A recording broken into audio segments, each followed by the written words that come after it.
Hello, Legionnaires, and welcome today to the Confrontation at Infernus Hive. I'm joined by Iain, who will be taking control of Chewgrim Kulbboss Boyz. You'll remember them from his game against Matt, and I will be leading the Dark Angels 5th Company. Now, in the ancient years of the early noughties, in 2004, February specifically, Games Workshop relaunched Warhammer 40,000 Epic. We know that now in the modern era as Legions Imperialis. However, for that release of Epic, Games Workshop decided to produce a White Dwarf article called The Confrontation at Infernus Hive. They called it Epic Armageddon. In the Epic Armageddon article, Chewgrim Kulbboss arrives to fight the forces at Infernus Hive, and the Dark Angels have moved out to meet him. Because of that, not only is this a historical battle from the narrative of Warhammer 40k, it is an article in a White Dwarf that is a battle report, and therefore the forces present are incredibly detailed in terms of what was brought by each faction. So one of the first things I did when I was trying to roster you into this game, Iain, is I sent you that article. Yeah. And said, hey, this is what orcs were like in 2004. Obviously, we are, 12 and a half years on from now? From there? Yeah, don't remind me. 22 and a half years on. You just make me feel even worse. But yes, And so they're all just like gun wagons, gargants, boys, Gretchen, knobs. We've got so much more stuff available in the kind of niches of the armies in modern 40k. Doubly so when we look at the Armageddon launch, which is coming out at the end of this. Well, not at the end of this week. That has come out at the minute that this video has come out, because that's when this video is going up. yes. So, what did you do for your army list, and why did you make those decisions? It was really fun. Like writing a list based off when you've got so much information is really nice because you could just let the creative juices flow. Now, back in Epic, because of the scale, it was very basic with the infantry and everything, and really the vehicles in many ways. It was, oh, they've got gun wagons, they've got grots, they've got knobs, they've got boys. So I took a few liberties with that and represented it, but everything will be mechanized when it drops in the list. Everything is going to be either a vehicle or in a transport.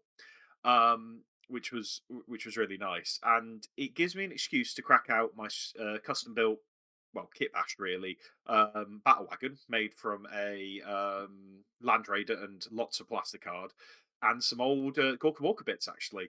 But what was really nice is in the original article they use scratch built gun wagons, which is just a really nice cyclical moment where we're both using something scratch built to make up the list. And I feel like all good classic orcs players probably have something they've built themselves out of something else.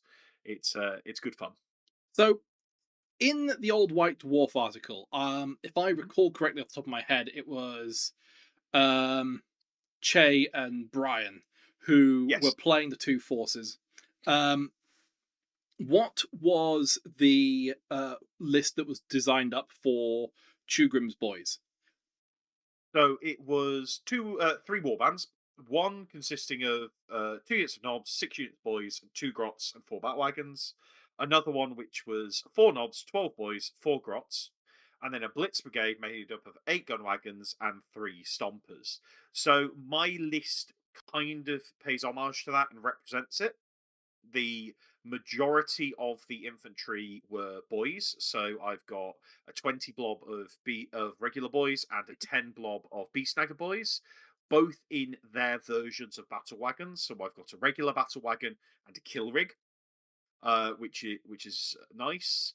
And then I also have a truck just to be a little bit more transport for the knobs, which I've got in the form of tank busters and flash kits because even though strictly speaking they're not knobs in the modern game, they are the closest to shooty knobs we kind of have, and I feel like we're sticking to the theme and the narrative, and they're a good way of making sure that these things stay balanced and interesting. And of course, I'm cracking out my Stomper, so that's 800 points of the list very quickly Yeah. allocated and sorted.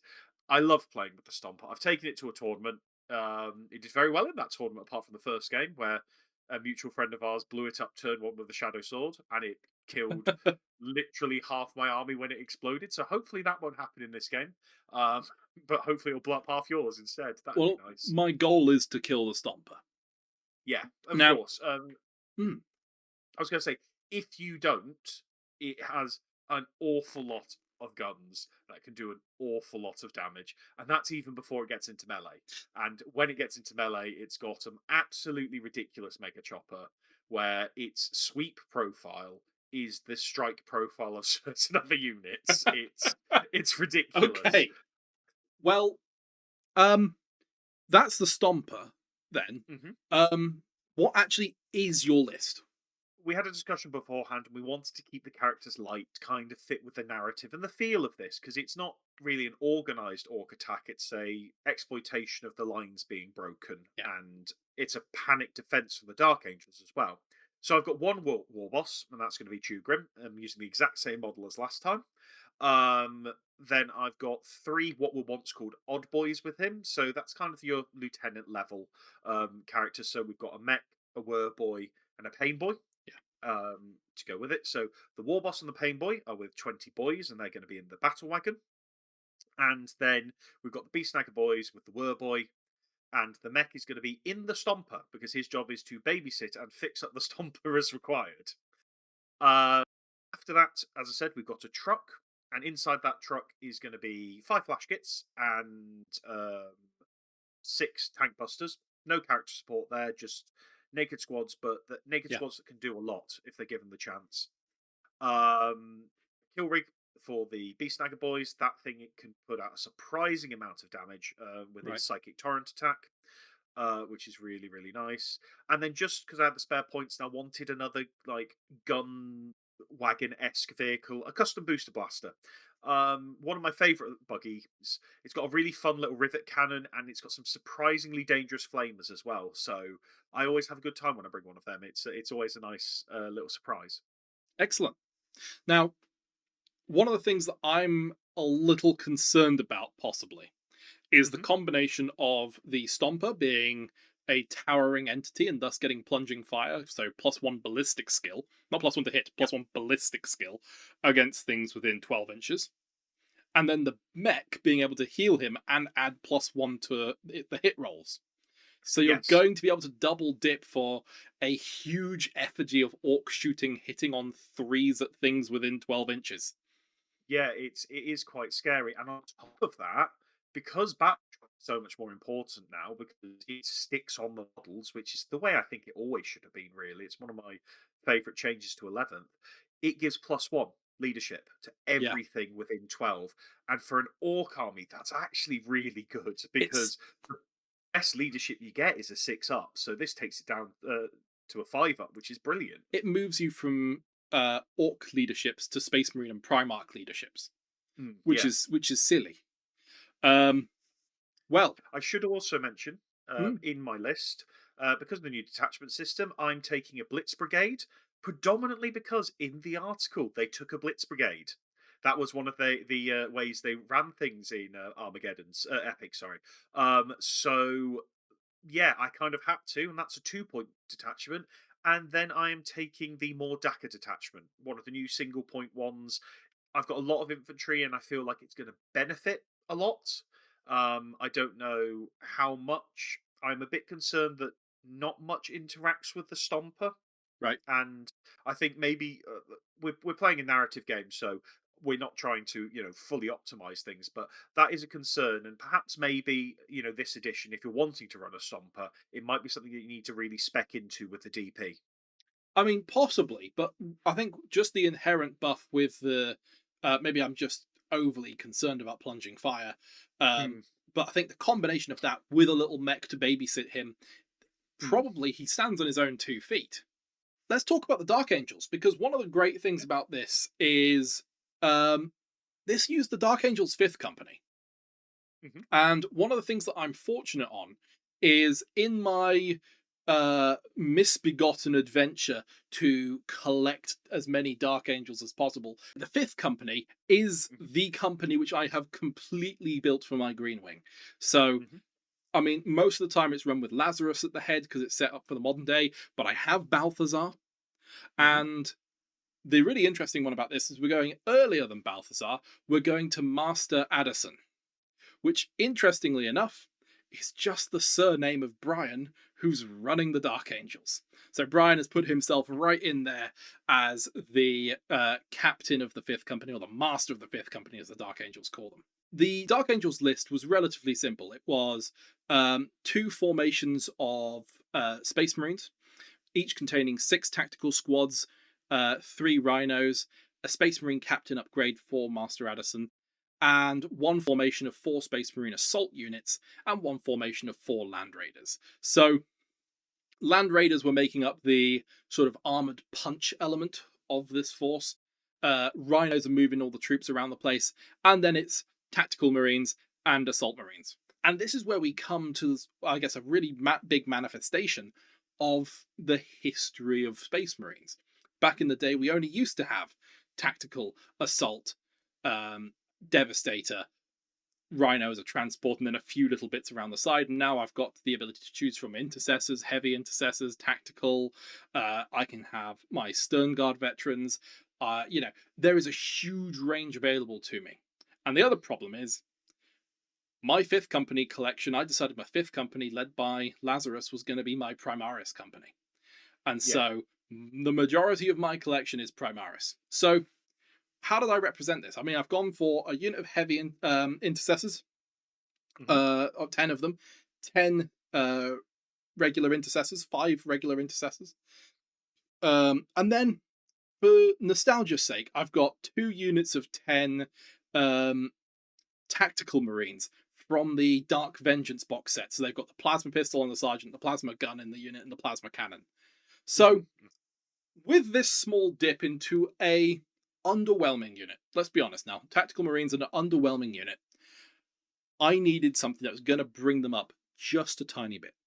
And so I've nabbed onto that 1 DP detachment that Dark Angels have just gotten, the Dark Age Arsenal. It's giving an extra I strength to all of those plasma weapons, basically meaning they're half overcharged by default without the hazardous issue.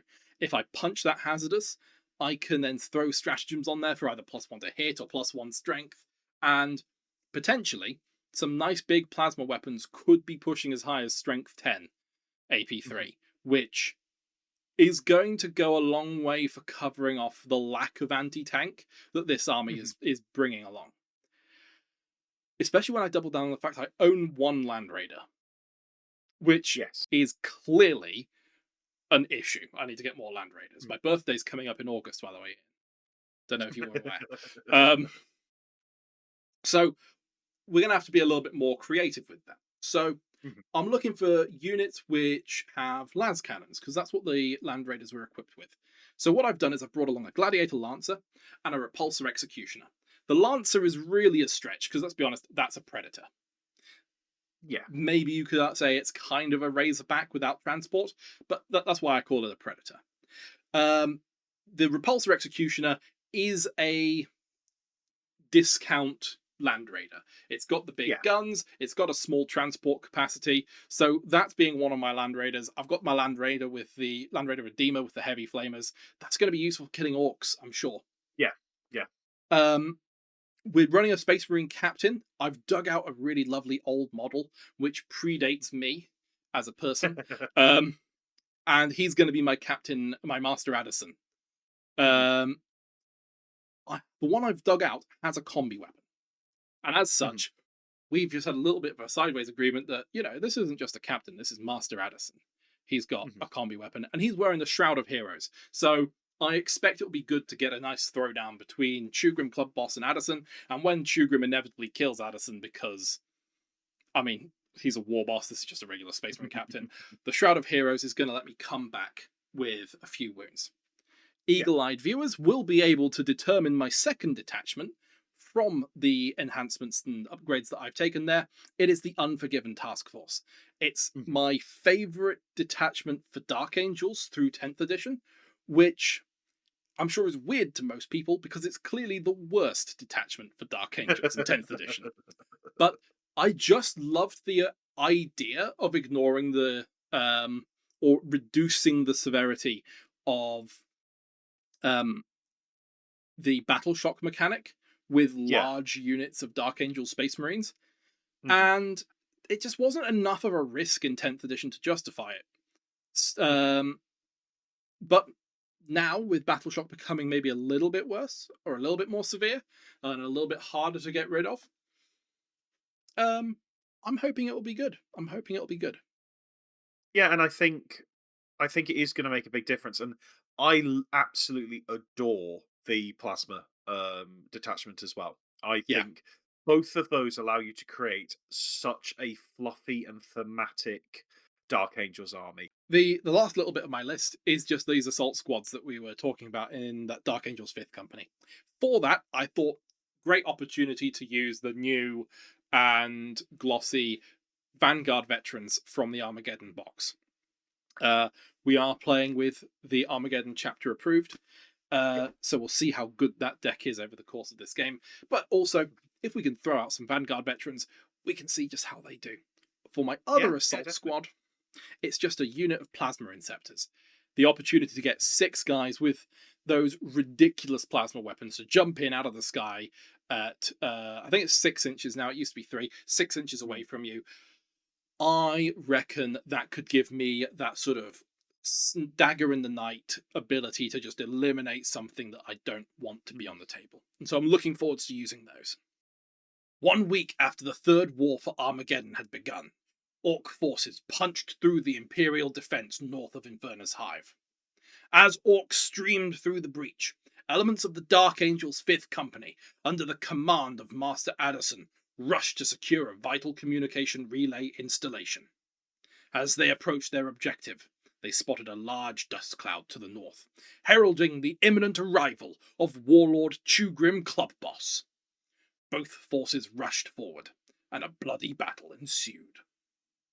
Today's game is our first game of Warhammer 40k 11th edition, and the battlefield has been designed to try and give a feel for narrative play, while also holding on to some of the core ideals laid out in the tournament handbook. As you'll see, we've got a nice sort of hilly area, a few trees, some Imperial defenses, and ruined statues, a ruined lander, providing us with a selection of 5 objectives which have been noted with the little discs that you see on the table. The center is a single terrain piece, very large, and that's going to be particularly important for me today. Meanwhile, Iain is looking to just collect some objectives and mostly do what orcs do, run forwards and kill. Epic Stomper today is going to see if it can stand up against the might of the Dark Angels. Things to be aware of: the terrain feature over here, that little cordoned off zone on the slope up the hill, that is one objective. Over here, this ruined manufactorum is another objective. And then at the center here, this is the relay station. This is the big sort of thing that the Dark Angels have been sent to go and retrieve and secure. This is the main central objective. Then we've got the hills off towards the Diabolus River, where the orcs, led by Chewgrim Kulbboss, are sweeping down out of the hills, looking to carry on their assault from crossing the Diabolus. And then we've just got a little crash lander over here just to provide a location for the home objective for the Dark Angels. Rolling off the first turn. Good luck, Iain. Of course. Interesting. And again. Dark Angels will take first turn. Good luck. Orcs, purge the beasts! In the Dark Angels command phase, it's going to be quite simple. We're going to give +1 objective control to this unit of heavy intercessors here because of the Unforgiven Task Force. From being Space Marines, we're going to put an Oath of Moment on that there Stomper. Please don't. And then we've got a pretty important thing to do, which is put a sticky marker on this objective down here. And then, I should have done this first of all, really, we have some secondary objective cards. So we have got engage on all fronts. It could be trickier to do, but I think I can get 3 of that, I reckon. And if I can get 3, that will give me 3 victory points. If I can get all 4, that could be 5. That's pretty nice. Okay. And then we've also got plunder, where I need to plunder a terrain feature that is not within my territory.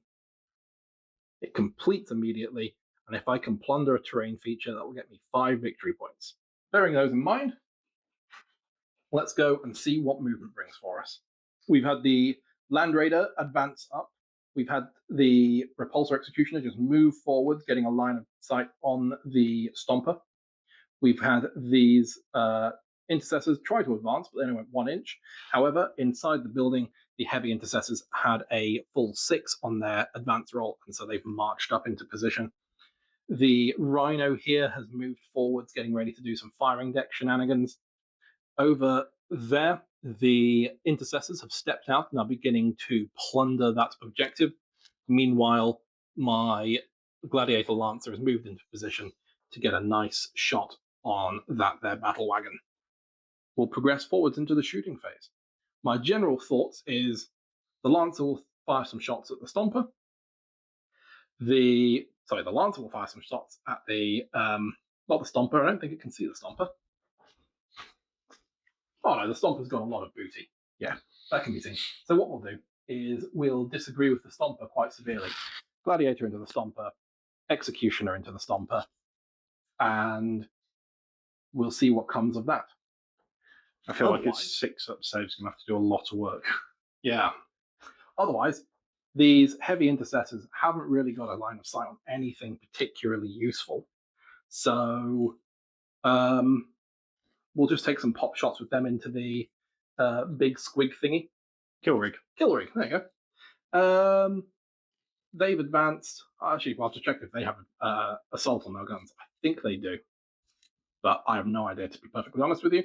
And then we'll see where the plasma cannon and plasma gun from the Rhino transport capacity goes.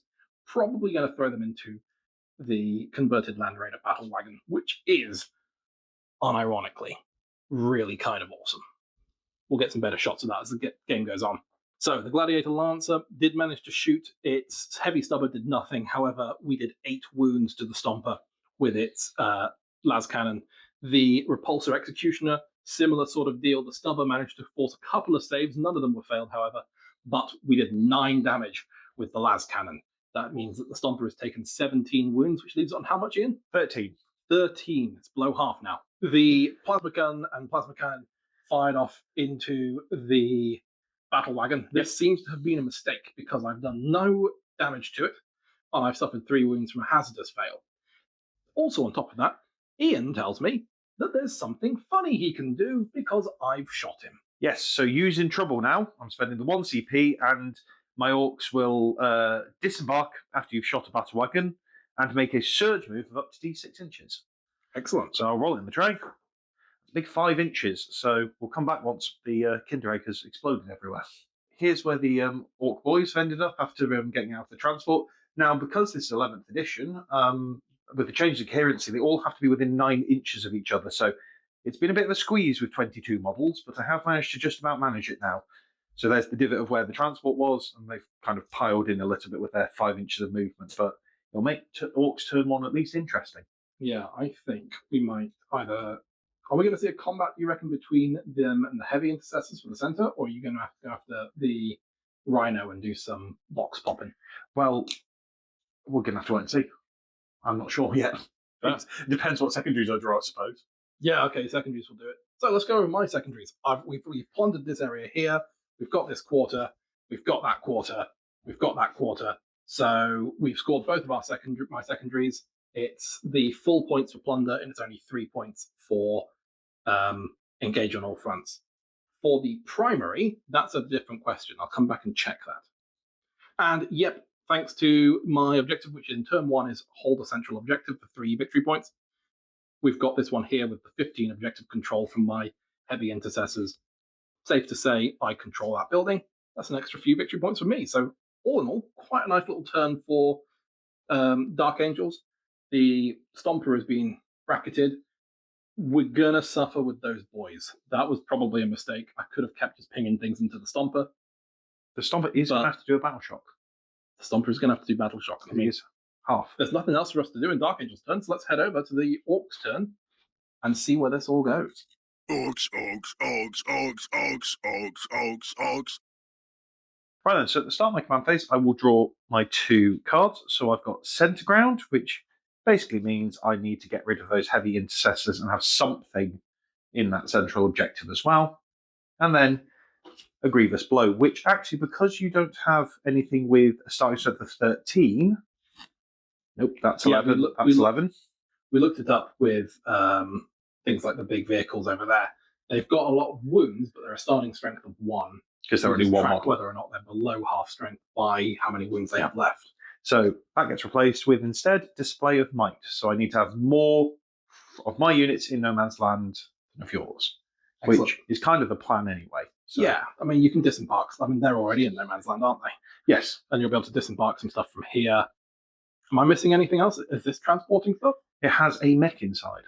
Just one singular mech? Just one singular mech. Is he going to put it back together? Yes, that's his plan. Excellent. You can only heal D3, but every little helps. So now that I've got my secondaries, speaking of the Stomper, it's got to do its Battle Shock. Now, it is a war effigy, so it gives +1 to its Battle Shock tests, and anything within 12 inches as well. Okay. So, natively leadership 6, so I need a 5 or higher. And that is literally just a 5 in a true Orky way. So it's not Battle Shocked, but it is going to need to test every turn that it's under half strength. Now, inside it, there is the mech, so hopefully he can come out and just bump it back over. And then I'll bump it back under. That'll be fine. Yeah, that's the way it works, isn't it? Excellent. Anything else in your command phase that we need to think about? Well, I am going to declare something. Now, I got told last time that when I declared it, I peaked the mic and we had to put it in, so I'm going to declare... Last 2 times. Last 2 times. I'm going to declare a very nice reserved wah, and maybe we might have to record me yelling into my mic on the computer, which won't peak it out. I think we just whip the Dawn of War back out. Yeah, to be fair. I just want that advance charge to get my boys into the middle of the board, really, and sustained hits 1 on infantry because of more DACA. So with the secondary objectives I had, and also my primary, there's not really a huge incentive for me to stay in my own deployment zone. I know you've got some deep strike units which could take my home objectives off me, so I might have to come back with a few things later, but for now, I feel like putting that pressure in the midboard is more important. So pretty much everything has moved up that can do. That's either given itself some cover or in some way. Now, so yes, end of my movement phase, you've got a couple of places where you can fire Overwatch with, because pretty much everything's moved. I've got a couple of options. The heavy intercessors into those orc boys. My thoughts there are lots of bullets. I'm not going to get many hits, but at strength 5, I'll be wounding on 4s, so maybe I'll get a few wounds off. AP -1 might be okay. We'll need to check whether or not plunging fire matters, because I've got 2 heavy bolters on the high ground. If they can hit on 5s, thanks to plunging, maybe there's a reason to go there, but mostly I'm thinking the flamestorm cannons here into the tank busters, so that if those heavy intercessors survive, my Land Raider could go over there and torch some boys and try and beat up Chewgrim Kulbboss a bit. So I think we're going to spend 1 CP to fire Overwatch with the Land Raider Redeemer into the tank busters. Okay, we're going for it. We're going to head up the flamestorm cannons straight into those tank busters. So each flamestorm cannon does d6 plus 3 shots. Beautiful quantity there. So that's 5 and 9 for 14 shots. Automatically at strength 6, we're winning on 3s. Upsettingly, we've just dropped 6. But these are at AP -2 in. So you have got Well, normally this would just be a 6-up save. But I have 8 5-ups. It's the turn of the war.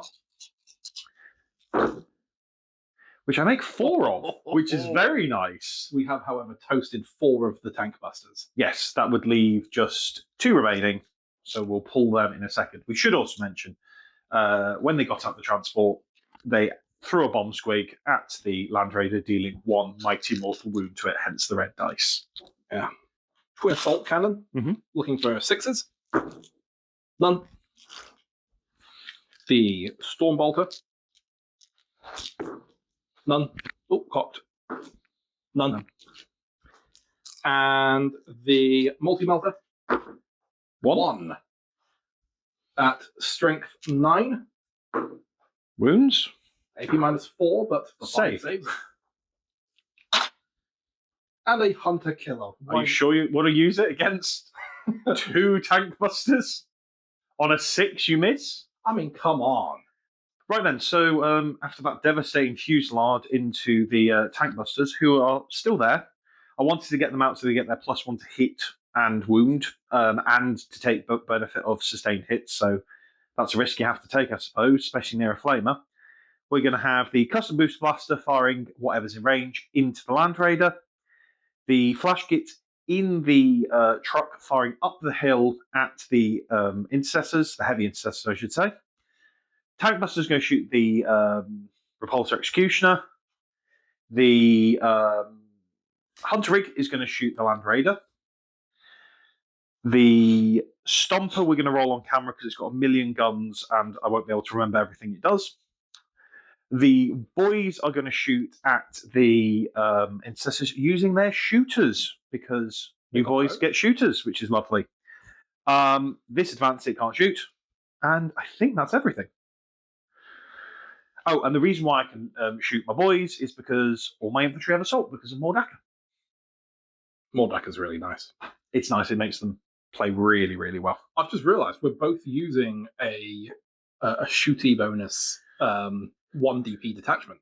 You've got Mordaka, I've got Dark Age Arsenal. Yours scares me more. I have not even considered what yours does. Right then, so just shooting the Stomper out. Now, it's got 1,000,000 guns. It's got 3 big shooters, a twin big shooter, and a Scorcher as its small arms. And then it's got a Death Cannon, a Super Gatler, and Super Rockets for its big things. Now, that Land Raider with the flames really, really scares me. So I am going to shoot into it with all the big stuff and all the little stuff. It's going to go into the heavy intercessors just to try and soften them up. I'm going to start with the Scorcher first. 4 shots. Scorchers are strength 5, so I need 5s. So that's 2 at AP 1. It's 1 damage, so you do improve your save by 1, so ignore the 1. Let's say They're both fine. Okay, big shooters, 3 shots, rapid fire 2, so 15 shots in total. Hitting on 5s, wounding on 5s, and a good number of dice there. That is 5 saves to make. all made. Yep. And then we've got the twin big shooter, 3 shots, twin linked, rapid fire 2, so 5 shots into you, and wounding on 5s. 1 wound. Oh, actually, wait. Because of twin linked, still 1 wound. Saved. Cool. What we expected. Start my shooting with all my big stuff now into the Land Raider. So I've got 3d6 shots from the Death Cannon. That is 11 shots total. That's actually very, very nice. These are hitting you on 4s because you get no cover. And then wounding you because these are strength 14 on 3s. That's 4 at AP -3. 5s. None saved. Oh dear. These are d6 damage apiece. That's 15. That's exactly 15. So I have 15 wounds left. everything else is wasted. Doesn't explode. No. But you do now need to do your new hazard checks for the troops inside. So we've got 10 intercessors. On a 1 or a 2, they suffer a mortal wound. That will be 1 dead. I call them intercessors, they're tactical marines. That'll be 1 dead tactical marine. 1 dead tactical marine. So with that, we Didn't achieve a whole lot. The rockets in the boys' squad completely missed the Rhino, and all the shooters did absolutely nothing against the heavy intercessors. We did get rid of the Land Raider. That was nice, killing an extra intercessor, but they've deliberately set up that I can't declare a charge into them. We did manage to take out 6 wounds from the Repulsor Executioner. Again, that's a nice little benefit. I feel like I did waste a little bit of my Stompers shooting, because really the Super Gatler should have got into the heavy intercessors, but if I hadn't overcommitted to the Land Raider, it would have survived, because that's the nature of this game. And so it's just the charge phase now. Excellent. What charges are you declaring? So, well, you roll first, and then you declare the targets now. That's a good point. What units are deciding to try to charge? So, the boys and the death rolling toting battle wagon. Starting off with the boys then. Yep. So, rolling in the tray. That's a lovely 10-inch charge. So they are just going to declare Into the Rhino, right? into the heavy intercessors in the middle, and they'll maximize how many people they can get. That's going to be pretty tasty. And then the battle wagon rolls a 4. I don't think it can declare anything there. 4 is definitely not enough, so I'm going to re-roll it using a CP, because I'm hoping to do a bit better than that. That's a 6. Is that enough? I am not. No, because 6 would get me to this line, which puts me 2 inches out. So unfortunately, that's a failed charge there and a waste of a CP. Ouch. Yeah. And so it's just the boys. Just the boys, which into the heavy intercessors. Yes. I don't foresee us being surprised by this. I reckon a lot of heavy intercessors are going to die. Not all of them, but a lot of them. So we'll cut back after the fight phase. At the end of the fight phase, we've killed 5 heavy intercessors, one's on 1 wound of the remaining ones, and in return, 1 orc boy has fallen thanks to 3 attacks going through, 1 save being made, but then the pain boy shrugging another. Right, so at the end of my turn, I'm going to score Display of Might for only the small 2 victory points, just because I'm fearful of Lander getting more men into No Man's Land than I have, because he's got 2 units in Deep Strike and a lot still in transports. I haven't scored Centre Ground because he's still within 3, and I'm going to choose at the end of my turn to discard it for that extra CP going into next turn, because I have a feeling that's going to be a bit more important. And I did get my 3 points for destroying a unit, the Land Raider.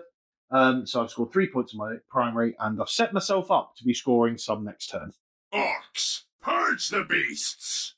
Top of my turn, we got a lot of deep strike that's going to be happening today. But first of all, we need to look at a minorly important battle shock check. Battle shock check.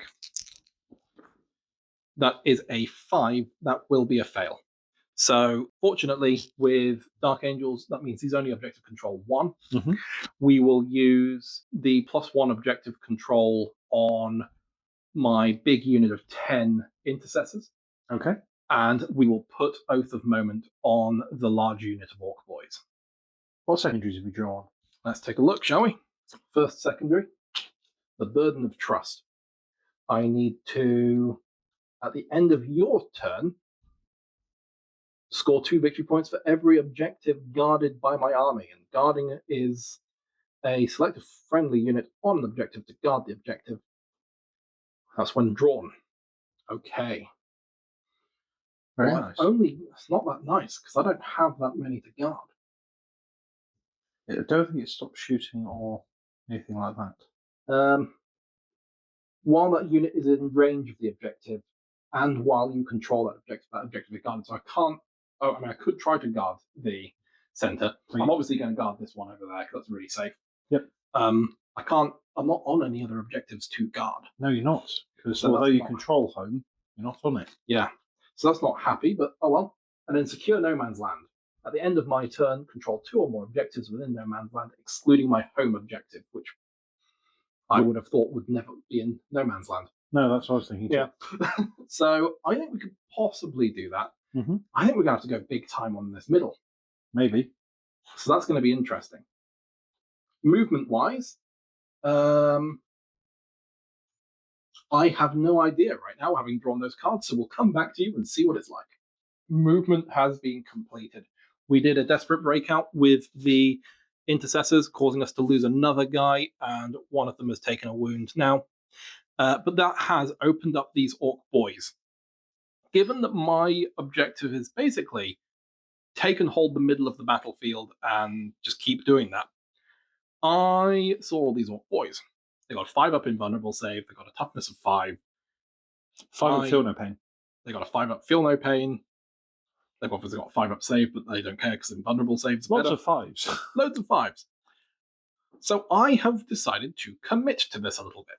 So the Rhino drove up and deposited the tactical marines to shoot them. These tactical marines moved up to shoot them. The repulsor executioner has moved up so it can shoot them. We're going to send some stray shots into the tank busters as well, but we're also going to try and pop the stomper. In line with pumping the stomper, the lancer has moved up to try to make sure that the stomper is visible if it's not, but it will get cover. The not tactical intercessors, the intercessors, the regular normal intercessors, led by Master Aderson, have moved up to shoot the boys. These intercessors here, guarding that objective, have decided to move up to shoot the boys. And then these Inceptors with their plasma cannons. I mean, they're kind of plasma cannons. They're going to be strength 8, damage 2. Yeah. So I'm going to shoot the boys. And my units should be stationed such that, given the opportunity, they can choose to shoot something else if it becomes necessary. Shooting-wise, I think we've broadly talked about what's going to happen. Mm-hmm. There will be some deviations with, for example, I might throw the plasma gun, wherever it is in this unit, throw out plasma gun in this unit into those tank busters, just to kill them off. We're probably going to begin with this intercessor squad because it's got 2 grenade launchers, and there's a lot of boys there, so the blast will be good. Really nothing eventful in the shooting phase. We killed the last 2 stompers. I've done it again. I've just in the break I was saying unit of stompers. I've killed the unit of tank busters. It's because you're annoyed because you didn't kill the stomper. I am very annoyed I didn't kill the stomper. You didn't even do 1 wound. I didn't. Yeah, no wounds were done to the stomper by either of the gladiator or the repulsor executioner. We did, however, kill 12 orc boys. And that was because of the oath of moment on them. Basically, yeah. It made a huge difference. Everything in the army shot them, and they are still alive. So, let's go to the charge phase. Intercessors will declare a charge. You mean those intercessors? Those intercessors will declare a charge. Those tactical marines will declare a charge. Yep.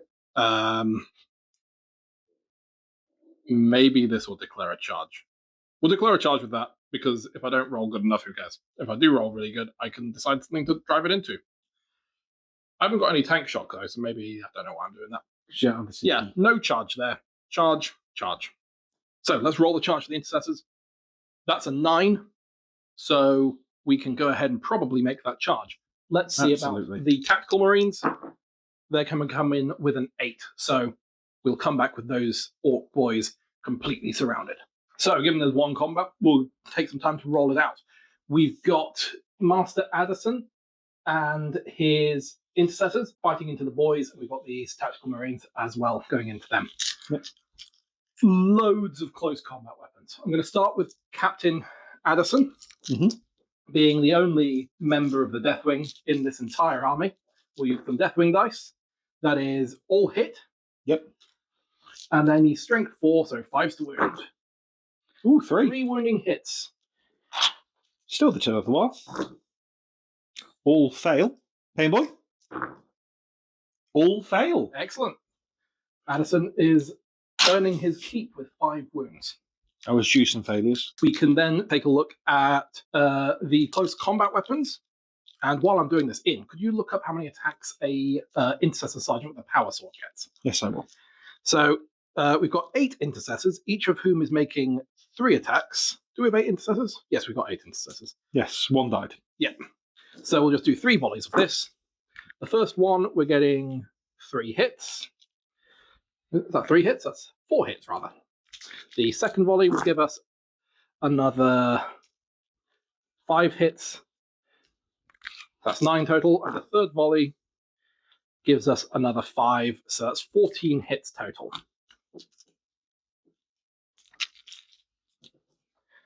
14 attacks, looking for 5s to wound. Gives us 5 wounding hits against the orcs. Power weapon is 4 attacks. But 5s, just 1. And then 3 orc boys have already died. Any of these that don't pass next will go on to the pain boy. Okay. Okay, so I passed 2, so the knob's alive on 1. All right then. All the boys are dead. Power sword from the sergeant. He gets all of his attacks hitting. Don't forget your oath of moment. Well, we've forgotten the oath at the moment, so maybe we can troll through the camera footage in a minute and do any rerolls that we need to. Oh no, we can actually work it out because I did 14 hits. So that's a number of rerolls equal to however many. We'll work it out in 2 seconds. What's the strength on that power weapon? 5. 4's to wound. 2 wounding hits. AP 1. 20. No, AP 2 actually, sorry. Fell them both on the invul. And fell both feel no pain. So that is 1. That's the knob dead and the pain boy down to 2 wounds. Right. Being a physics and maths teacher in my main job, I can safely say 8 attacks would expect to get 3 times that, so 24, 14 hit. Yep. So I've got 10 rerolls to do. Yep. Good job we remembered. That's very nice. 9 of those rerolls have hit.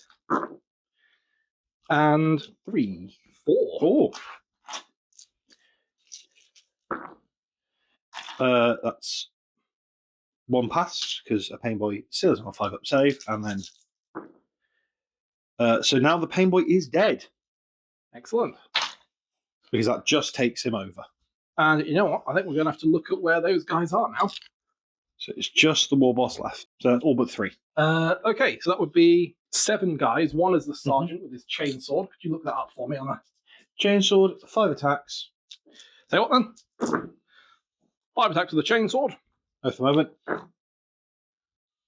4 hits. 5 to wound, I guess. Let's try that again. 5 to wound. 1 wounding hit. AP 1. Saved. Excellent. I don't And have a then feel no pain at the moment. that would leave us with Different 6 activation. guys. With are they 3 attacks each on close combat weapons? Yes, they are. So 3 attacks apiece. Okay, so do this volley and then 8. All of them have hit. Really on 5s. And that will be 5 wounding hits. So far, Jordan, you're And at then the other 8.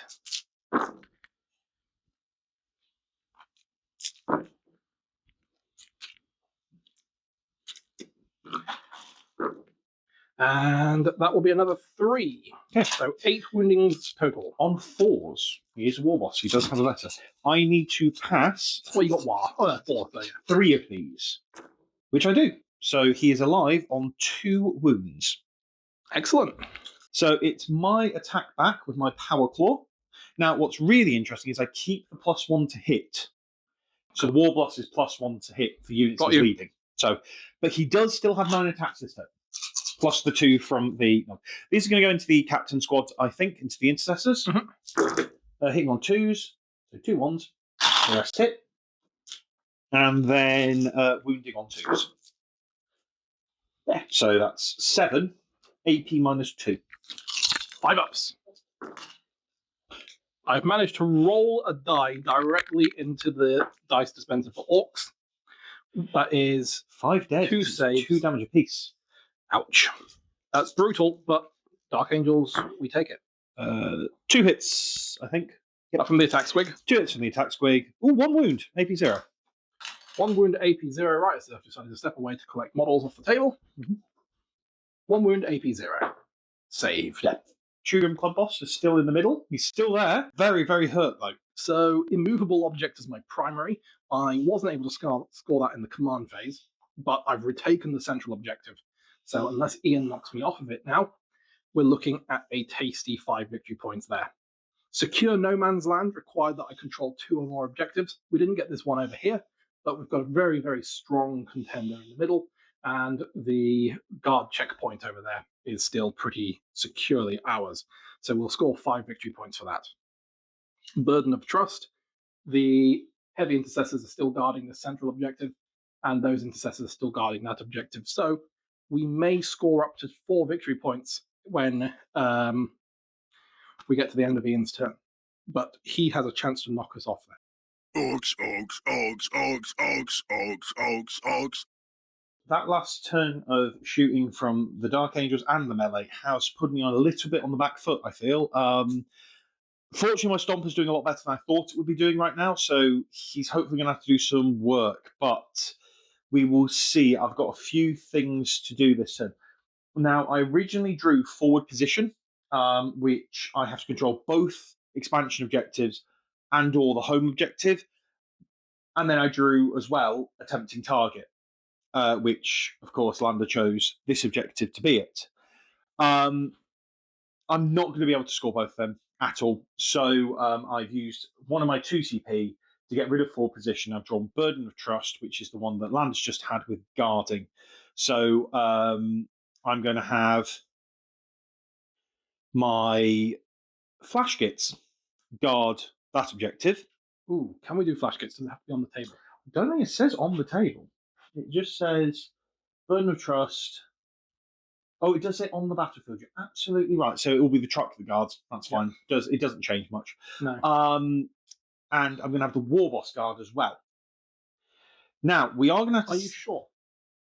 Because you could go with something like the kill rig, maybe. No, you're absolutely right. We did. War Boss is going to die. Is he? Yeah, based on the fact that I've not used Aderson's 3 extra attack.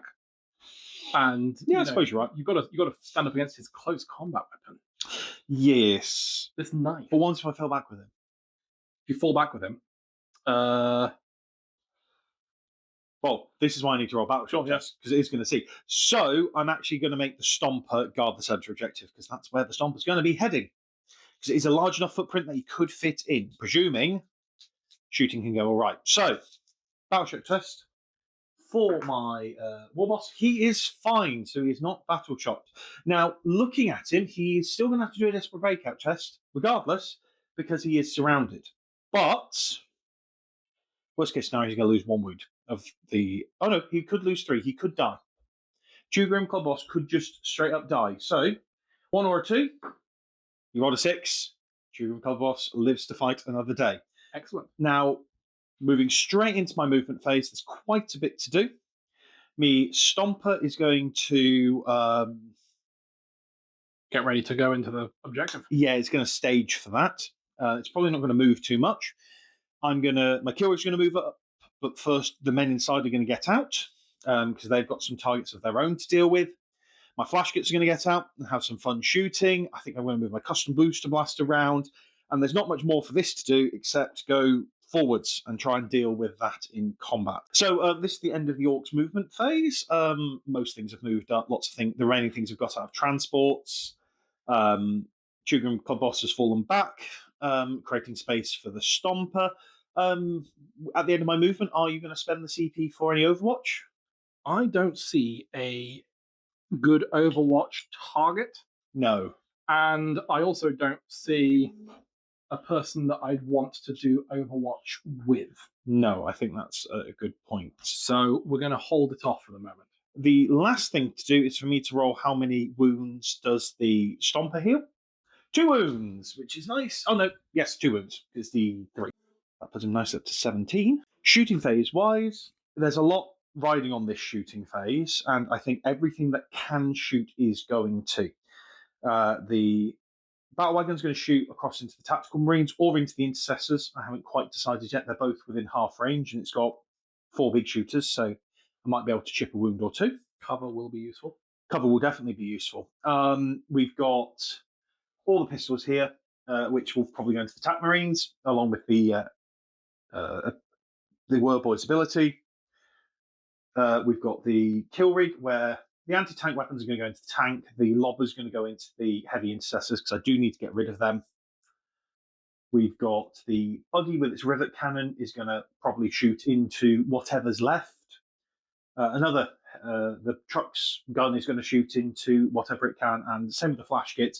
They get an extra attack if they target the nearest thing. So That will probably be the attack marines unless I get incredibly lucky, and then we will be back to shoot the Stomper again at the end.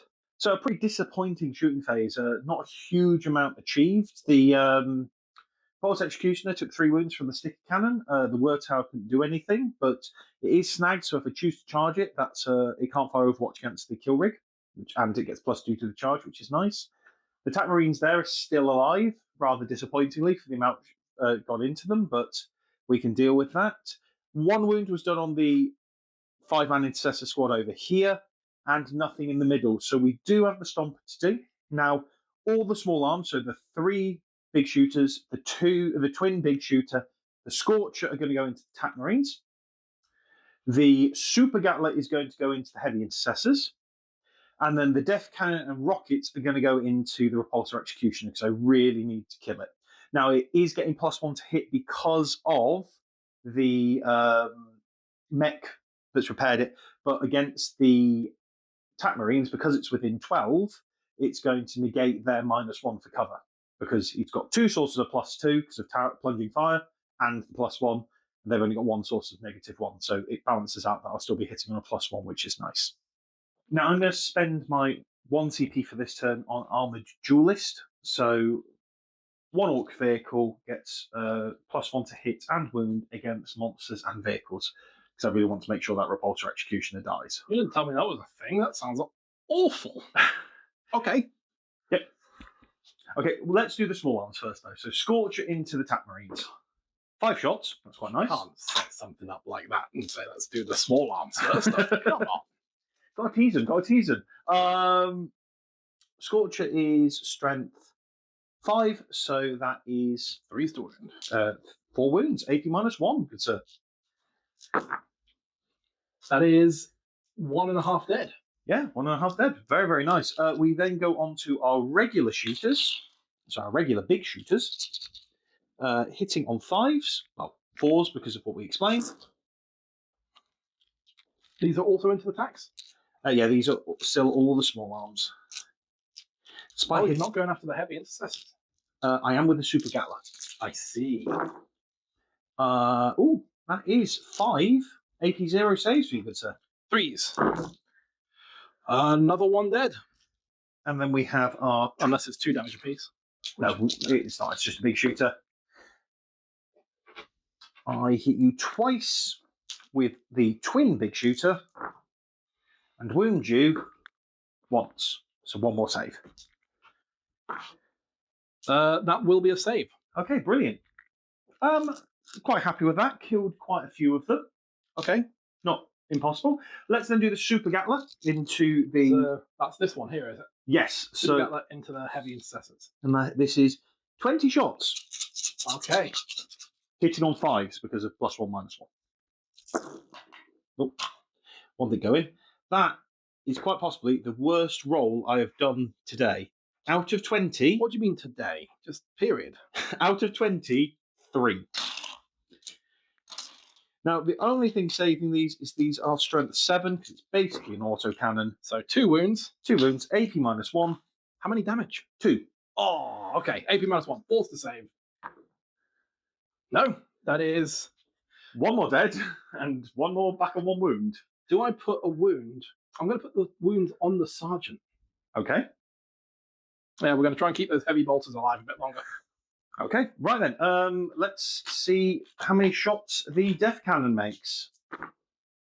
That's 9 shots. It's a bit better than last time. Hitting on 4s. Yes. It's quite a bit better shooting as well. Maybe it's because you had to swing the arm all the way around. Maybe it was a bit too difficult. Yeah, toughness 12. These are strength 14, so 3s. 3 hits, 3 wounds. Oh, actually, the 2s would wound because I remember paid CP for +1 to hit and wound. So I'll be hitting on 3s, but we won't forget that. We'll forget that. 5 at AP3. 5 at AP3. 5 at AP. I don't want to draw the other 2. 1 saved. Okay, D6 damage each. Dead. Yes. Do you explode? Very useful. Let's find out. No. No. And so we can lift off our repulsor executioner. 2 big vehicles down, Ian. How are you feeling about that? Good. They are the threats to the Stomper. If I can keep removing the threats to the Stomper while keeping a few utility pieces, I'm doing okay. We'll see. I do have some charges to declare, though, which we'll come back to in a minute. Right then, charge phase. I've got a few to do. My Battle Wagon's declaring a charge. My Stomper's declaring a charge. The Beast Snagger Boys and Whirlboy declaring a charge. The Killrig's declaring a charge. And the Custom Boost Blaster can't get through that terrain, so I don't think it can declare a charge. Can I get through it? No, that's the impassable bit. Yeah, that's the impassable bit. That's what I said, because of the height. So, I will roll the Battle Wagon first. 3 inches, we'll just get it into here. It's finally made combat. I'm now kicking myself. I was like, there's no reason not to sit just 2 inches away from it. He can't fail a charge. If I'd sat 3 in a dot. The Stomper's going to charge. Okay. That's a 9-inch charge, which should be enough to get us in. Because you are in. Yeah, even though these bits are high, they are the terrain that vehicles can step over. We'll come back to that in just a second when he's moved. There he is. So there he is in the terrain feature, enjoying the benefits of being there. Let's see how far the Beast Snaggers can go. 6 inches. Okay, so the Beast Snaggers are going to go the far. They're going to go. They're going to prevent the your boy from getting in, aren't they? Yes, which was a slight error on my part, but hey ho, we make these errors, don't we? So we'll come back to it once they've got in, and then. Well, I mean, we would have known that they'd have to go this way first anyway. So okay, I suppose let's just roll that. Let's roll the kill rig. Thank you, very kind of you, sir. Well, we're cutting and pasting, aren't we? Okay, 8. So the kill rig comes in. Yep. These snaggers will then wrap around. Yep. I'm not invested into. These guys are going to die, so yep. we'll do that one off camera, and then we'll see what happens with the Stomper. Yeah, and then we'll come back to see what we can get. What sort of interesting things we can see with the Stomper. Don't think anything's going to happen down here anyway. Naturally, the Stomper is going to use its large profile, the sweep profile on the Mega Chopper. Okay, so he's going to put 9 into both. I think is probably the most sensible idea. Now these are hitting on 2s because of the mech's ability. 8 hit, wounding on 2s. It's strength 10. 8 wounds. AP 2, good sir. On the interceptors? Yep. 5s. Where's that gone?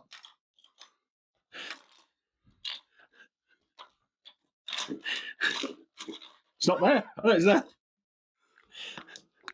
There we go. We managed to deposit it even further into his dice trough. So you saved 1. These are TAC Marines. So that's just 7 TAC Marines dead. Excellent. Okay. And the other 9 2s. 8. 7 attacks through this time. But 2s again. Ooh, drop 2 more. So that's only 5 saves you need to make. 5s. 1 made, 4 gone. So that'll be 4 dead intercessors. So that is the intercessors gone. Just leaving your captain. Really? To a man? To a man. You had 4. I presume you want to pile in with them? Yeah, I mean, we'll take whatever attacks we can get with a chainsword. Yep.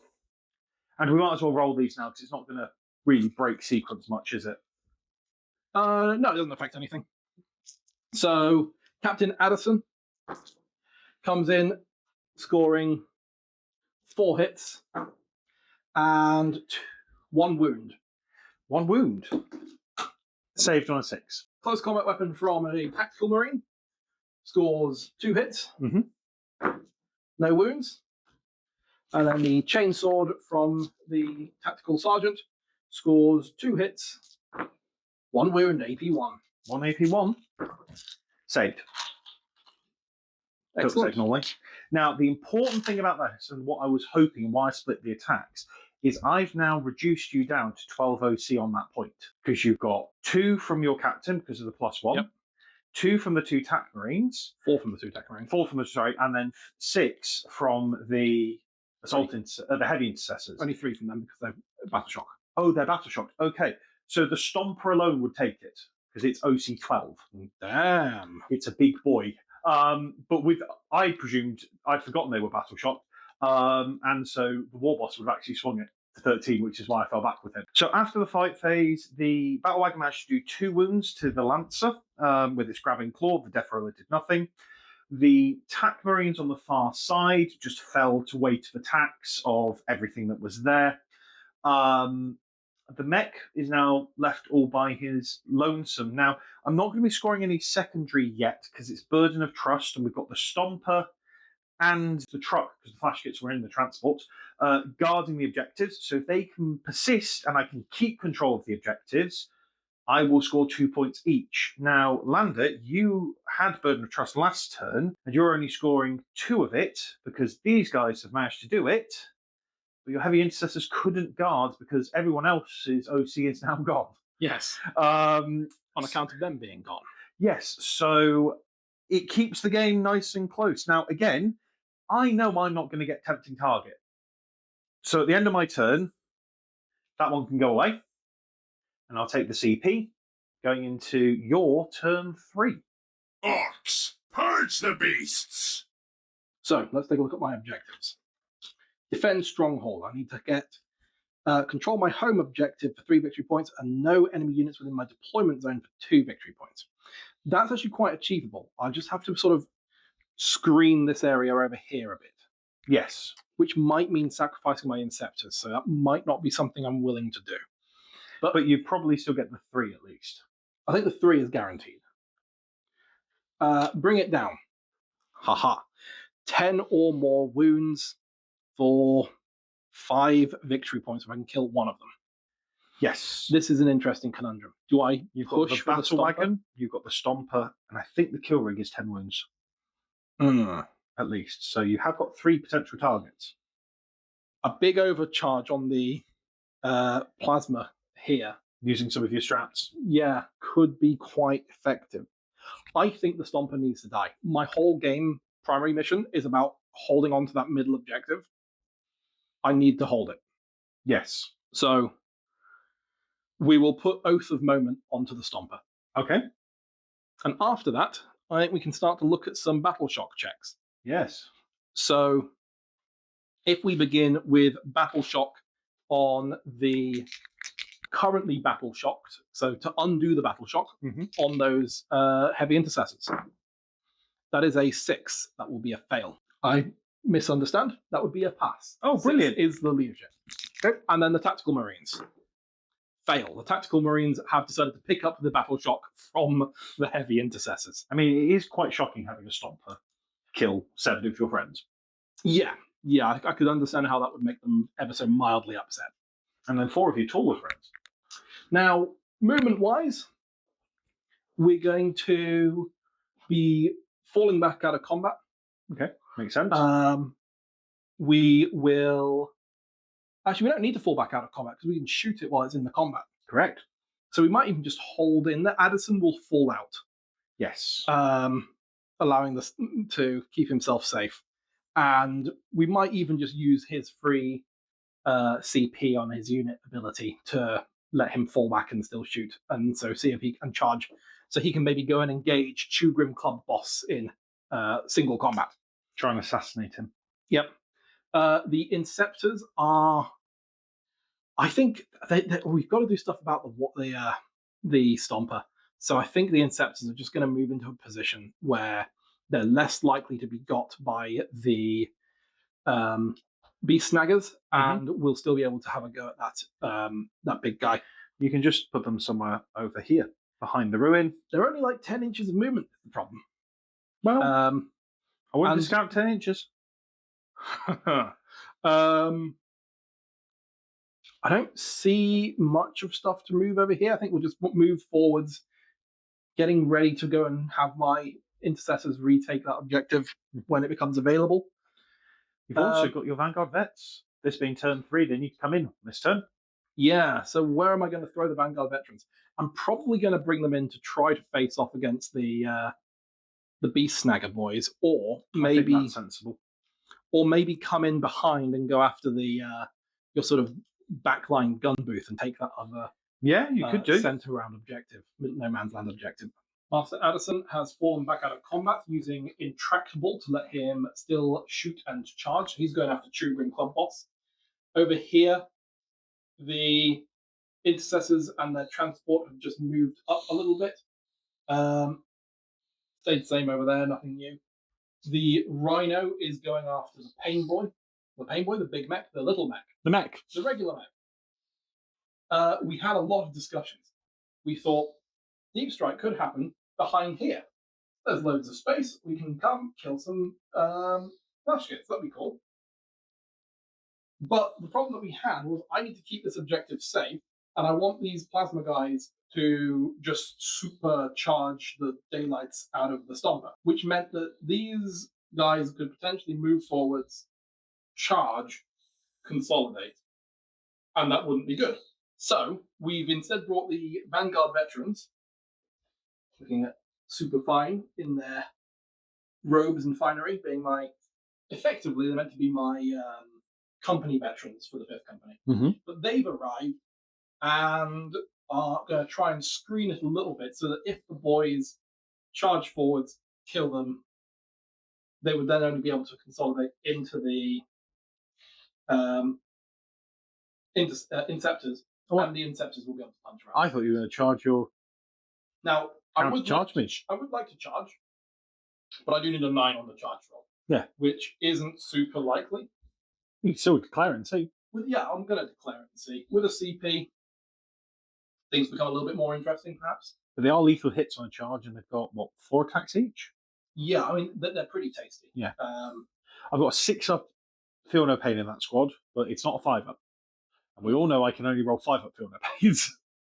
So, as for what's going on, shooting-wise, the Lancer is going to go into the Stomper. Makes sense. The Interceptors are going to go... Not the Intercessors are going to go into the Stomper. The Inceptors are going into the Stomper. When are we getting a Primaris Interceptor as opposed to an Inceptor? Anyway, I will tell you, if you do blow it up, it does explode with 2d6 mortal wounds. we will deal with that. And that'd be very funny. The Vanguard vets are going to bolt heavy bolt pistol and plasma pistol into the Beast Snaggers. Mm-hmm. The heavy Intercessors are going to open fire into the Beast Snaggers. Captain Aderson is going to fire his combi weapon into Chewgrim Kulbboss. The Rhino is going to fire its Storm Bolter into the Mech Boy. And if I didn't mention already, the Lancer is shooting what makes sense. Now we're coming to the exciting time. We're going to start with all of my Inceptors shooting into the Stomper. Who has lost 5 wounds because of incidental fire from the Intercessors earlier. Oh god, yeah, the Intercessors pulled their weight. So, let's see. Plasma Exterminators, supercharging them. These are 2 shots apiece, so this is going to be 12 shots. They are hitting on 4s. Mm-hmm. My question is whether I give them +1 strength, which will leave them wounding on 5s, so it's not that one. So we're going to give them the +1 to hit stratagem from the new Dark Age Arsenal detachment. This is called Revelation of Guilt. So, Iain, what's the Stomper feeling guilty about? I don't know. What would a Stomper feel guilty about? I think it's feeling guilty about not looking flash enough. Just don't think orcs feel much guilt, do they? Probably not. No, it seems to be pretty hardwired out of them. Yeah. You know, being that they're based on Nazis and slavers. Well, I mean, they're based on lots of things, aren't they? Football hooligans for one. Basically, They're based. the neo-far right. They are the manosphere of the galaxy.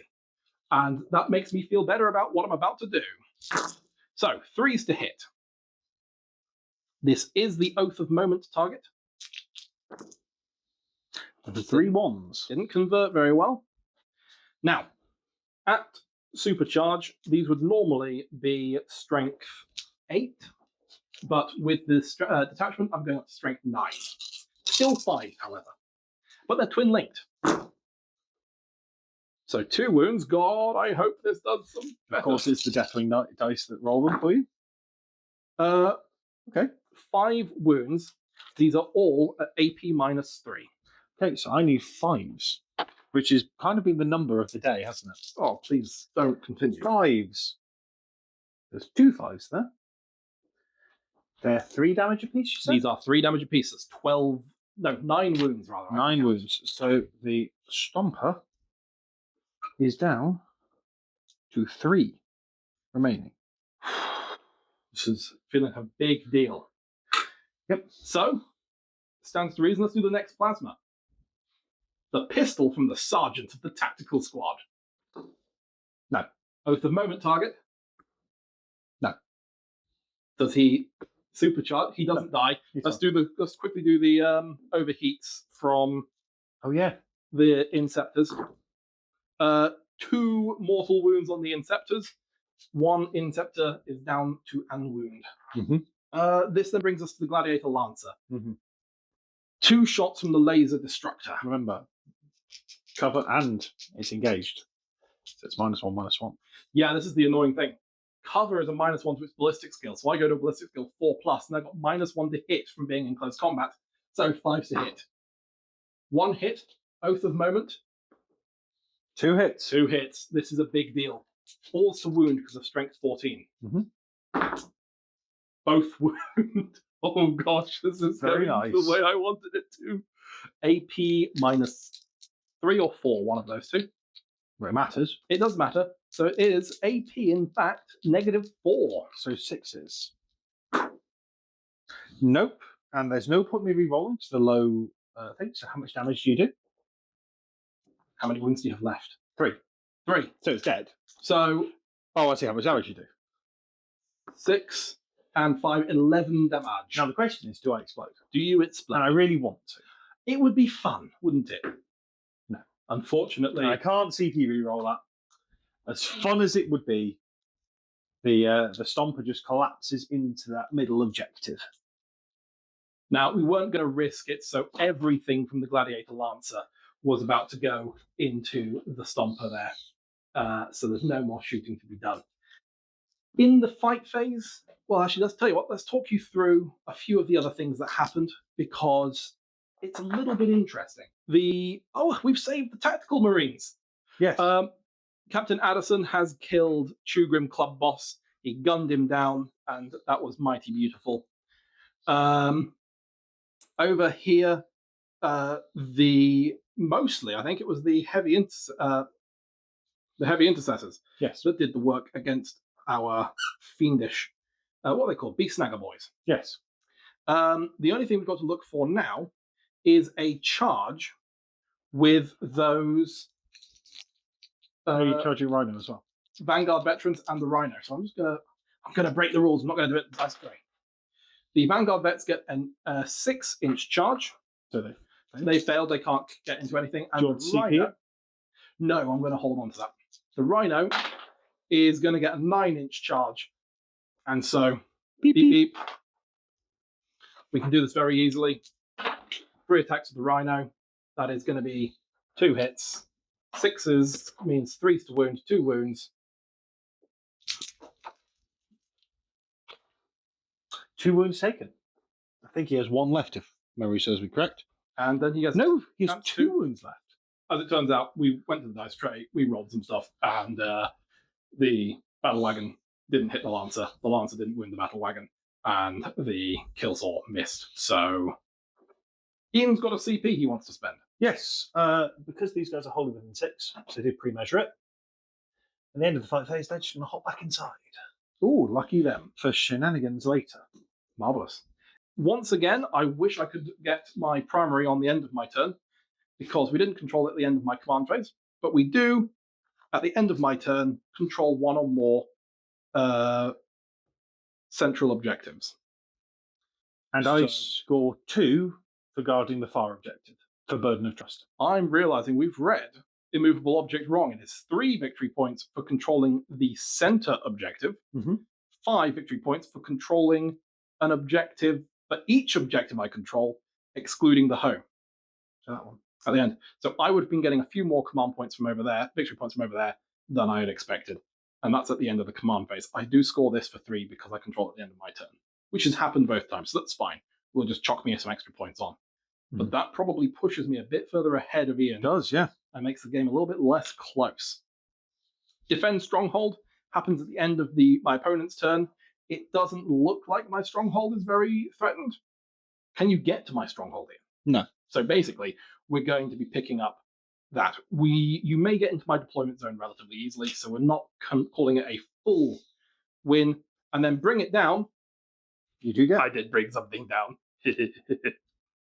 Orcs, orcs, orcs, orcs, orcs, orcs, orcs, orcs. Right then, so I'm got quite the deficit to catch up on actually in terms of points, but I've drawn my secondaries. I think they're going to go a long way of doing it. So first I've got is cleanse. So I have to do an action on objectives that are not my own. My truck can do that, so at least I'm going to get 2 from that, which is dead easy. And then I've got outflank, which is where I have to have at the end of my turn units on the edges of the battlefield in my opponent's area. Now, at the moment, my battle wagon is already in that area, and my kill rig is going to end its turn this turn, probably also there. Meaning I can get 5 points from that quite easily, which means it's now on to me and the secondary. Well, I'm going to get 4 at the start of the turn for controlling that objective over there. The primary case. Yes, the primary. I need to kill 1 unit to get that, to get my 3v points. And then if I can get on an objective that I didn't control at the start of the turn, that'll get me the last one. Now, that last one is probably going to be the ask too far. I'm probably not going to score that this turn, but I'm going to stop Lander scoring some of his points and score mine at the same time.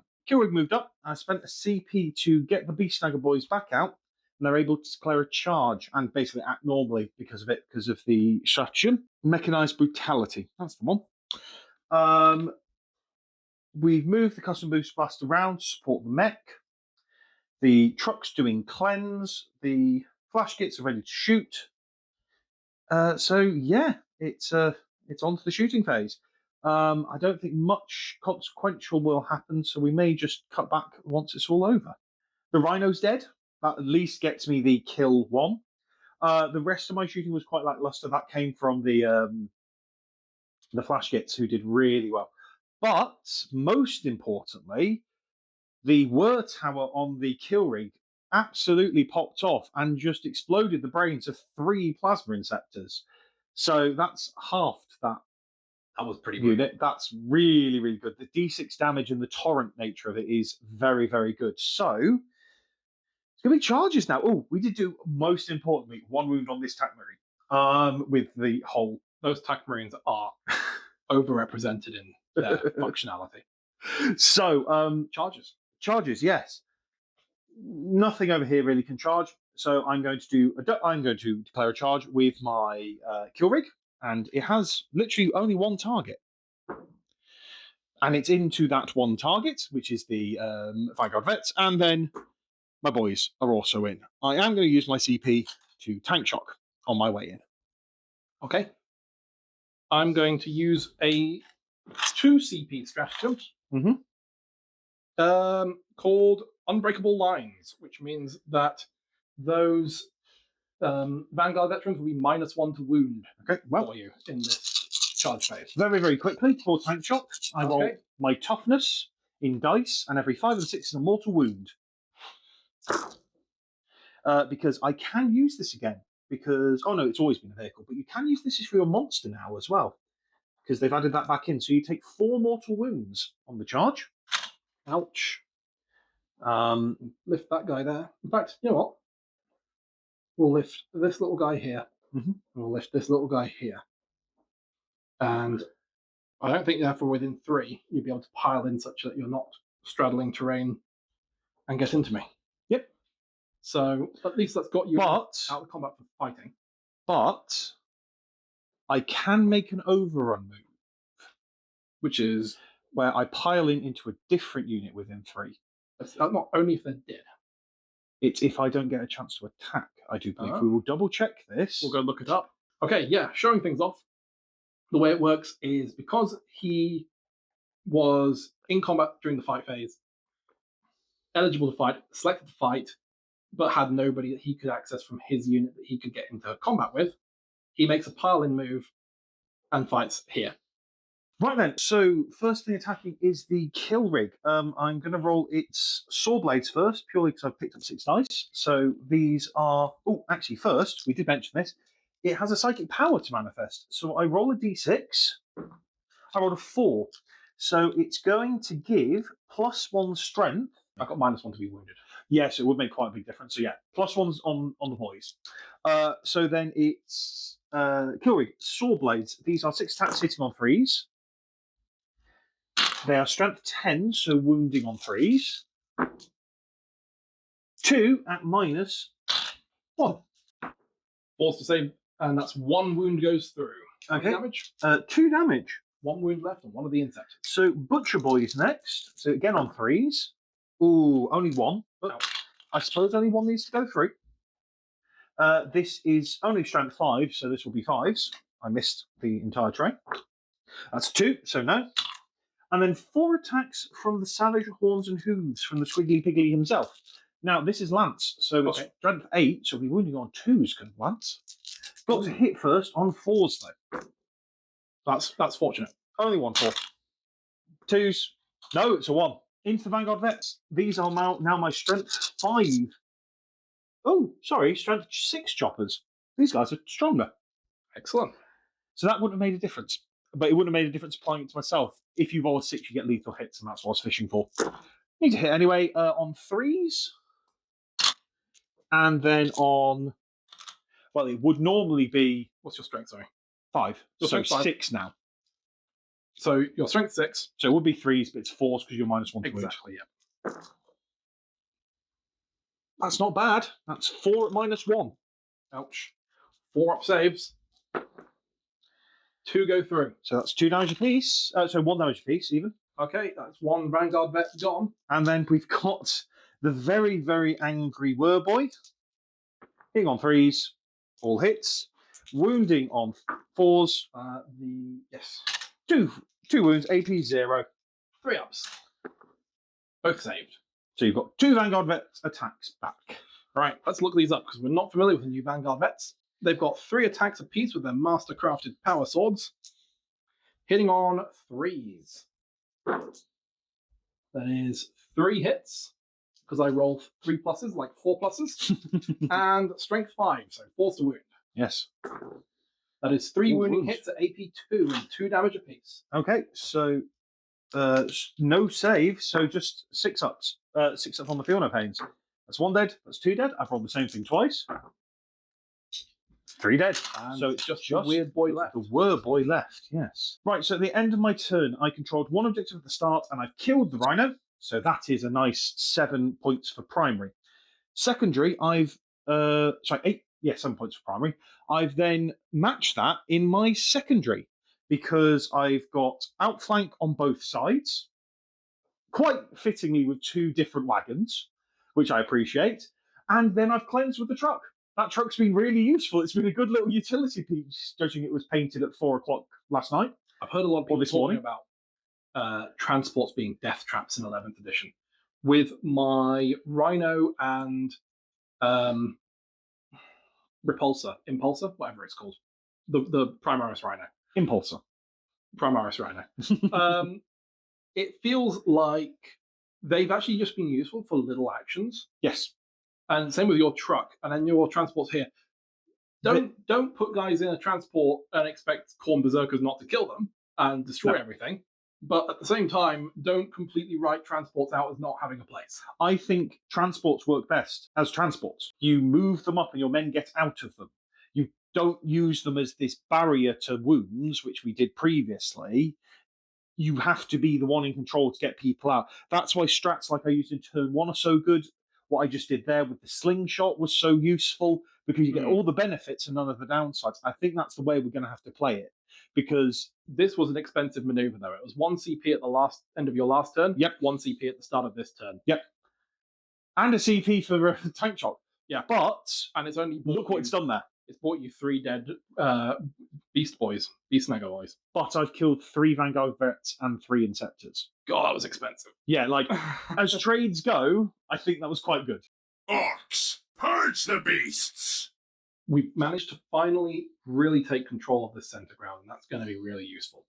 At the end of my command phase, we're going to pick up 10 victory points, 1 for that objective there, 1 for this objective here.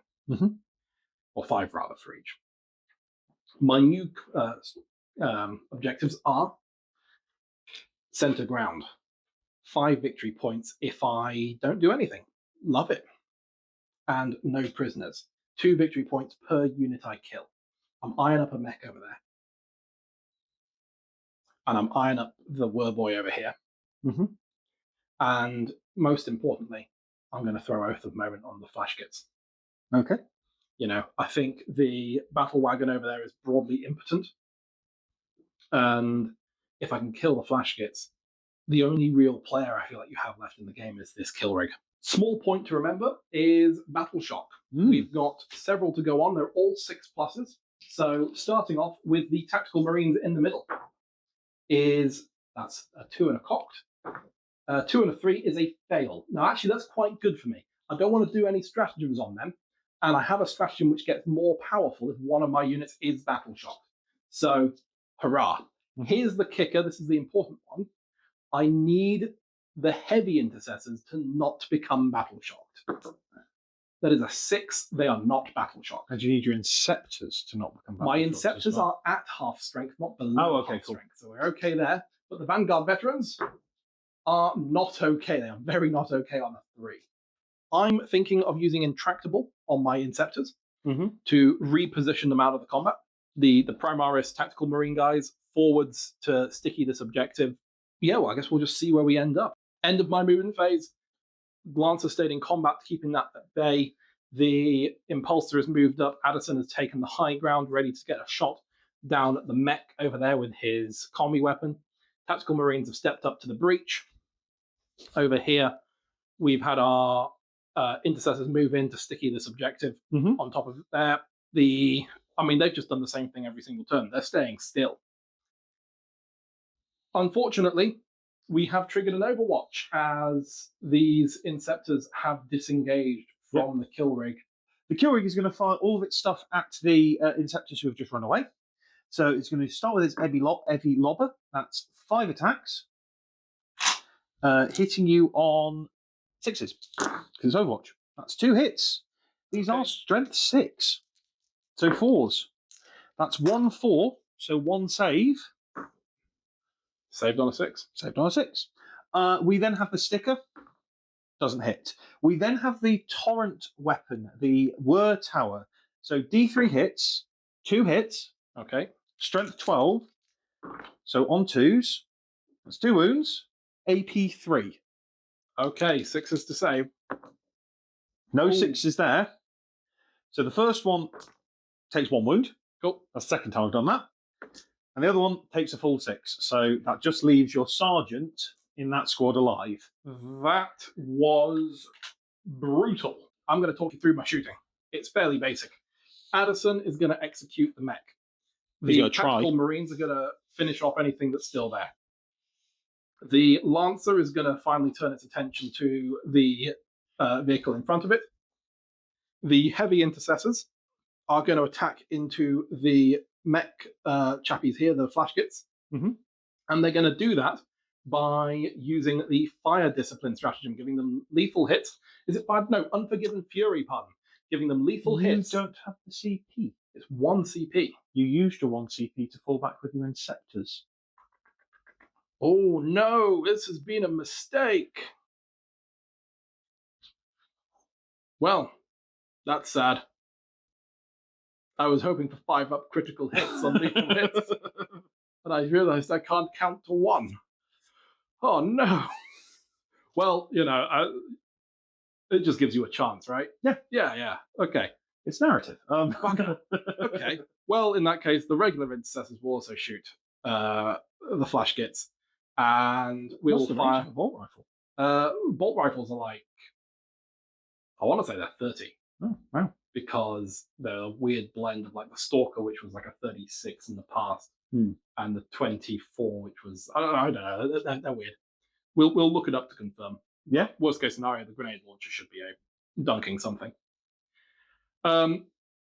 But the plasma pistol and the bolt pistol from the Vanguard veterans will try and weaken up that Werboy ready for him to be killed.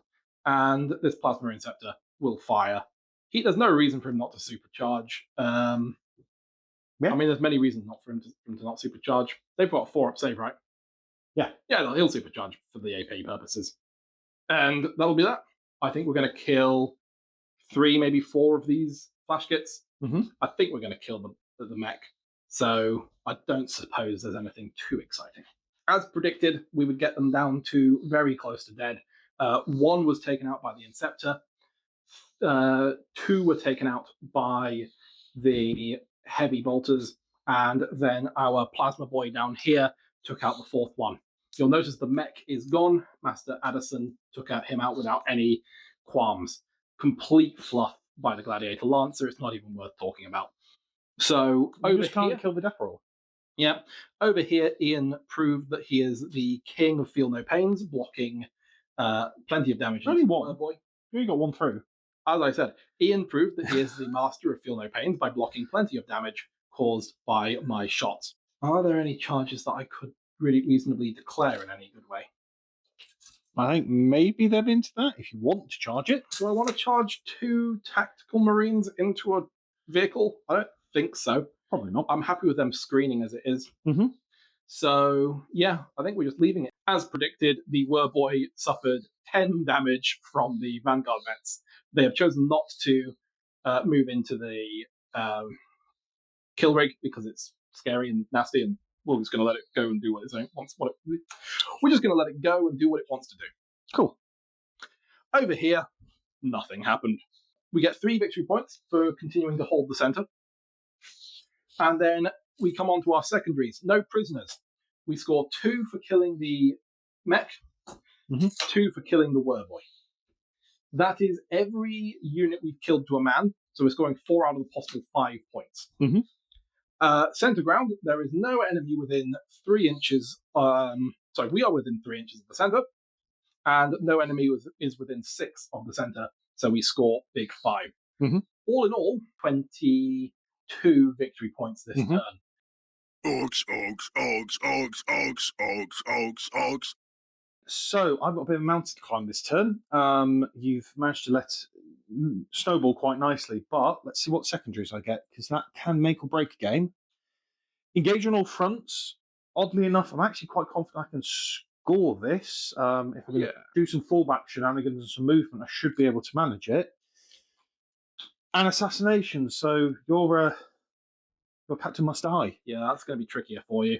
Yes, not impossible, but tricky. It's going to require some luck. And I don't think he's used his free command point on him, so he might just Armor of Contempt you. He could do. We've rolled the Battle Shock for the flash kit. Unfortunately, we rolled a 6, which is just not good enough.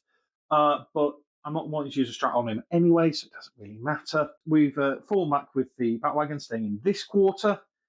The Custom Booster Blasters move over here, staying in this quarter.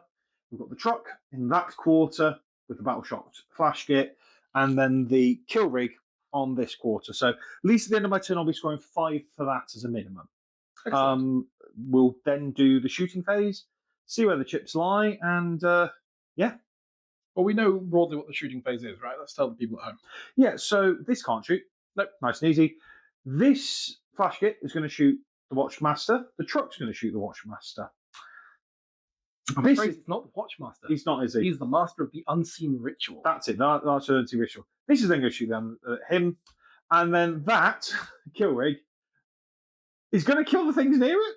I'm not exactly sure how. I'm going to say this is rigged. I think what is probably best is I'm going to split fire. Yeah.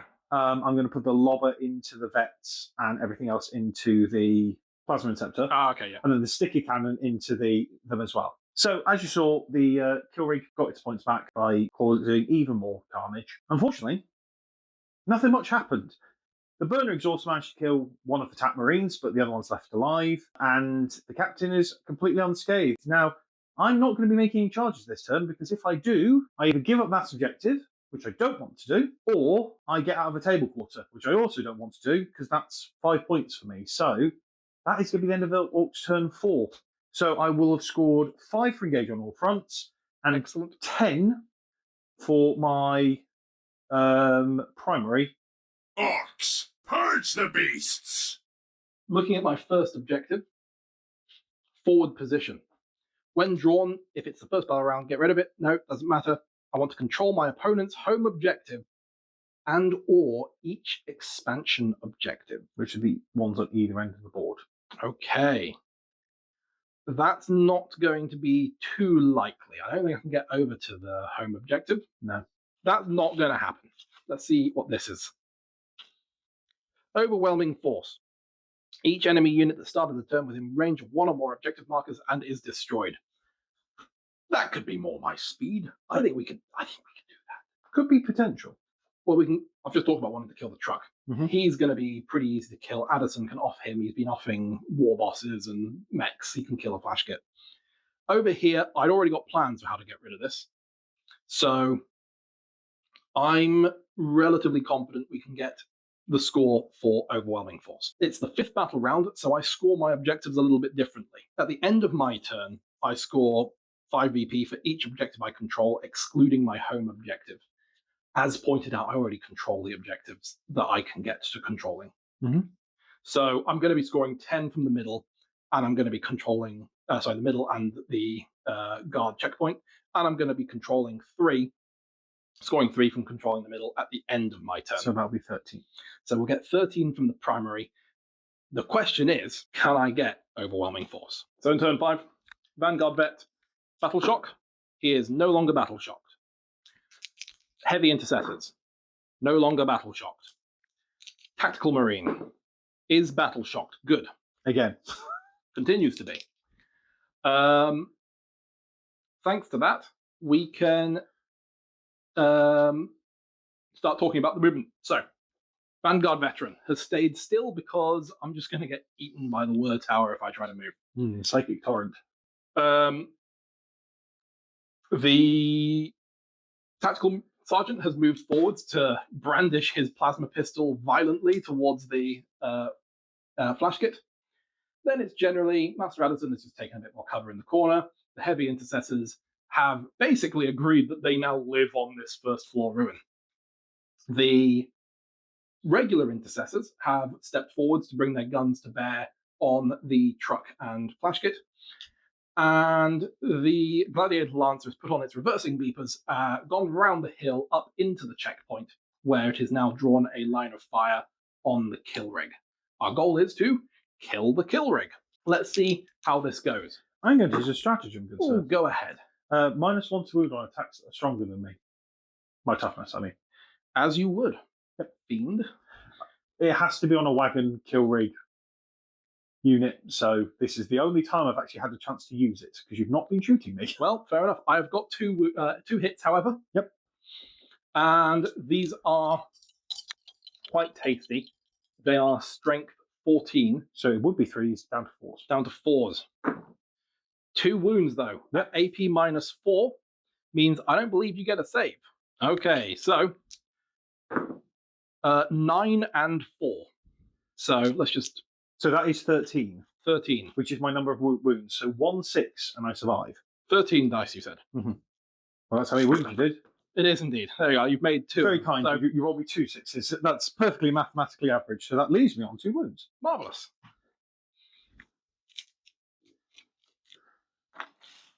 But that's not all from the Gladiator Lancer. We are going to throw everything in because we want that baby dead. Mm-hmm. So, Stubber, 3 shots, 2 hits. Don't forget oath the moment. Oh, go on then. Sorry, did we not mention it was on that? It's on that. So that was an extra hit, and then wound. I don't think Spores is going to cut it. So that's the Stubber done.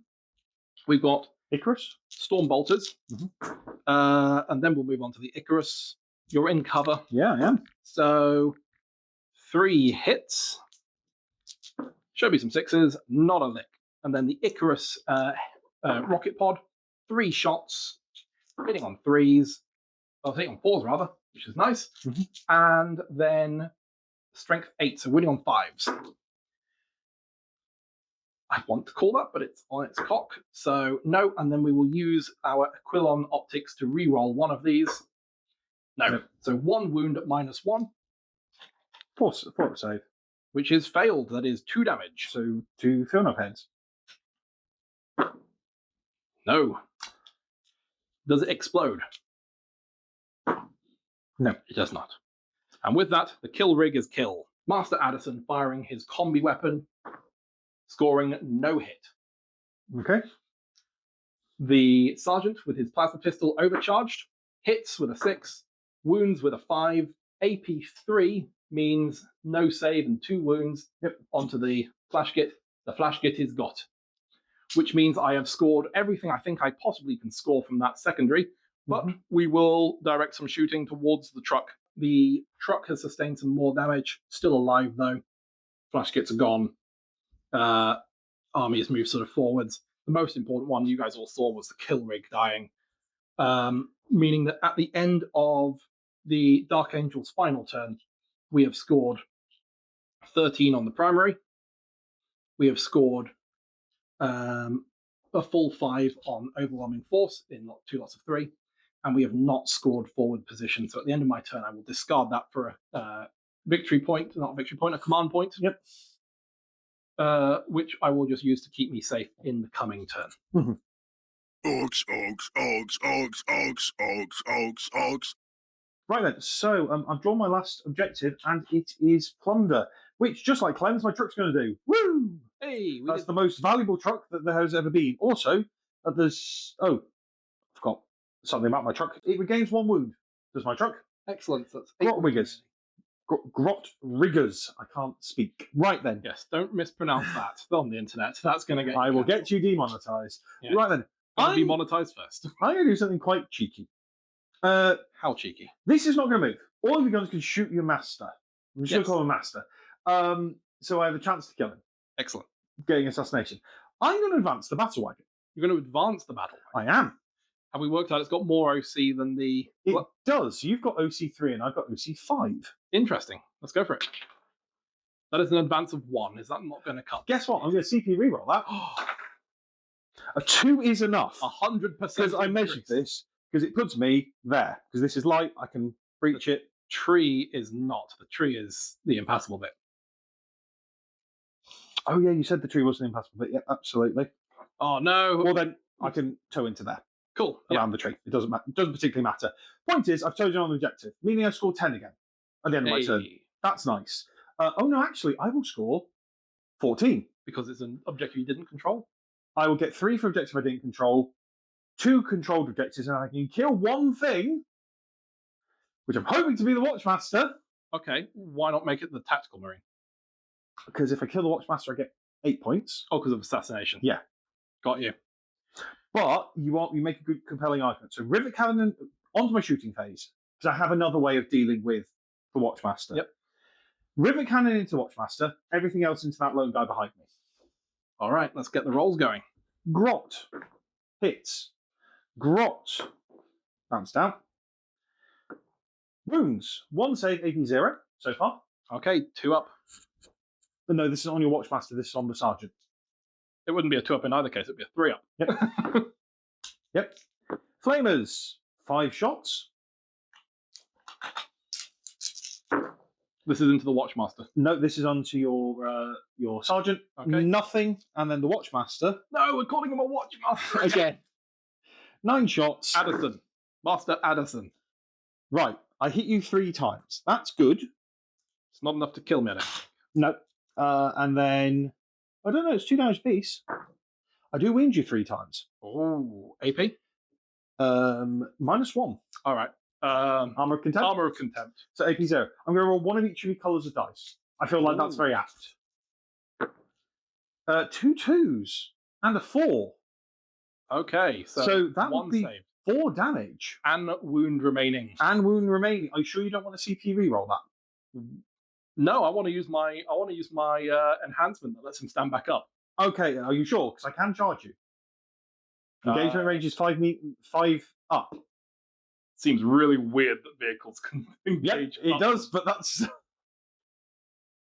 Would you like to? I've got 3. I had 3 CP, didn't I? Yes. So yeah, we'll use a CP reroll this phase. We can use. Oh no, because I've already used a stratagem on him. You have. I on cannot. Contempt. So yeah, he's on 1 wound. Okay. So I can't fail my charge because I'm 2 inches away, I'm going to hold that stratagem in contempt. but I do pass my charge. And because I'm a vehicle, and because I'm toughness 7, You're toughness gonna 8, tank shock. I'm going to tank shock to score 8 points. That is 2. So that is enough to get assassination, but then you stand back up. It's at the end of the phase, isn't it? I'll need to check exactly. It's the Shroud of Heroes from the Deathwing, not the Deathwing, the Unforgiven Task Force. I'll knock him over. That's brave, given how much metal model that is. He's comfy. He's having a little nap. He's having a little nap. He's wearing his shroud over his shoulder. What do you say? Shroud of Heroes. Oh, you need to roll dice. And 2 up. He's set up without not in engagement range. Clear the dice tray for me. There are too many orc dice in there. We're going to have to roll a Deathwing die. Yep, has to be a Deathwing guy. Are you sure you trust me? No, do it. It's a 5. He gets back up. And on D3 wounds, because he wasn't battle shocked. Yes. See, in my head, what's happened is 1 wound. That's all we need. I crashed into the building and you fell off the building. Oh, yeah, I like that. Yeah. And that's how you survived. Okay. What a game. So that does mean... Ooh. Yeah, and I can't. There's no point in me consolidating. So that would mean at the end of my turn, I score 4, 3 for a kill, and 3 for one that I didn't control. That's 14. Plus 5 for assassination, and 5 for plunder. 21. So I made 4. I made it work. I made that last turn work for me. I don't think it's enough, but we will quickly add up the scores and find out. My word, guys, it's close.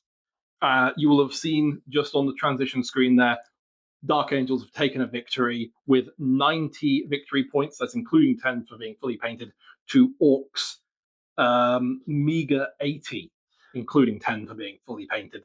So a lovely high-scoring game with fucking tactical Marines. I know, right? But we were just saying when we're adding up, when is the last game you remember playing a game of Warhammer 40k where it was that close at the end with this much still on the board? You know, we've just said that, but the answer actually is probably last week's release of Crossing the Diabolus River. Yeah. We didn't get to play turn 5, but the gap was still pretty close at the end of turn 4, and Matt did have his guys on the table still. He did, yeah.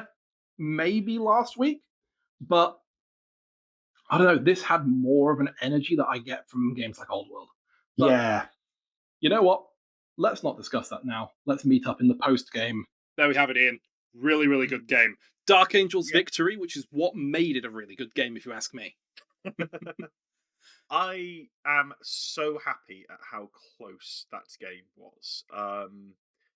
We went in with both very fluffy lists. Yeah. We're using 10th ed points because, of course, we don't know the new points for 11th yet. But for the game to still be within 10 points, and we both said this while recording, at no point did either of us feel out. No. Which has happened so many times when playing 10th that it was just fantastic. It felt amazing. The changes to the rules were noticeable and made a real difference. And that was my big worry going into 11th, was that because they're just tweaking things, you wouldn't notice anything. But it was there, and it made a huge difference. My hiatus from 40k in 10th edition, I think, has been much more severe than yours. So, I mean, the big thing that I noticed playing the game compared with 10th edition rather, was that I wasn't getting to a point where I was feeling like, what's the point? And I didn't get to a position where I thought, from your perspective, oh, I bet he sat there thinking, what's the point?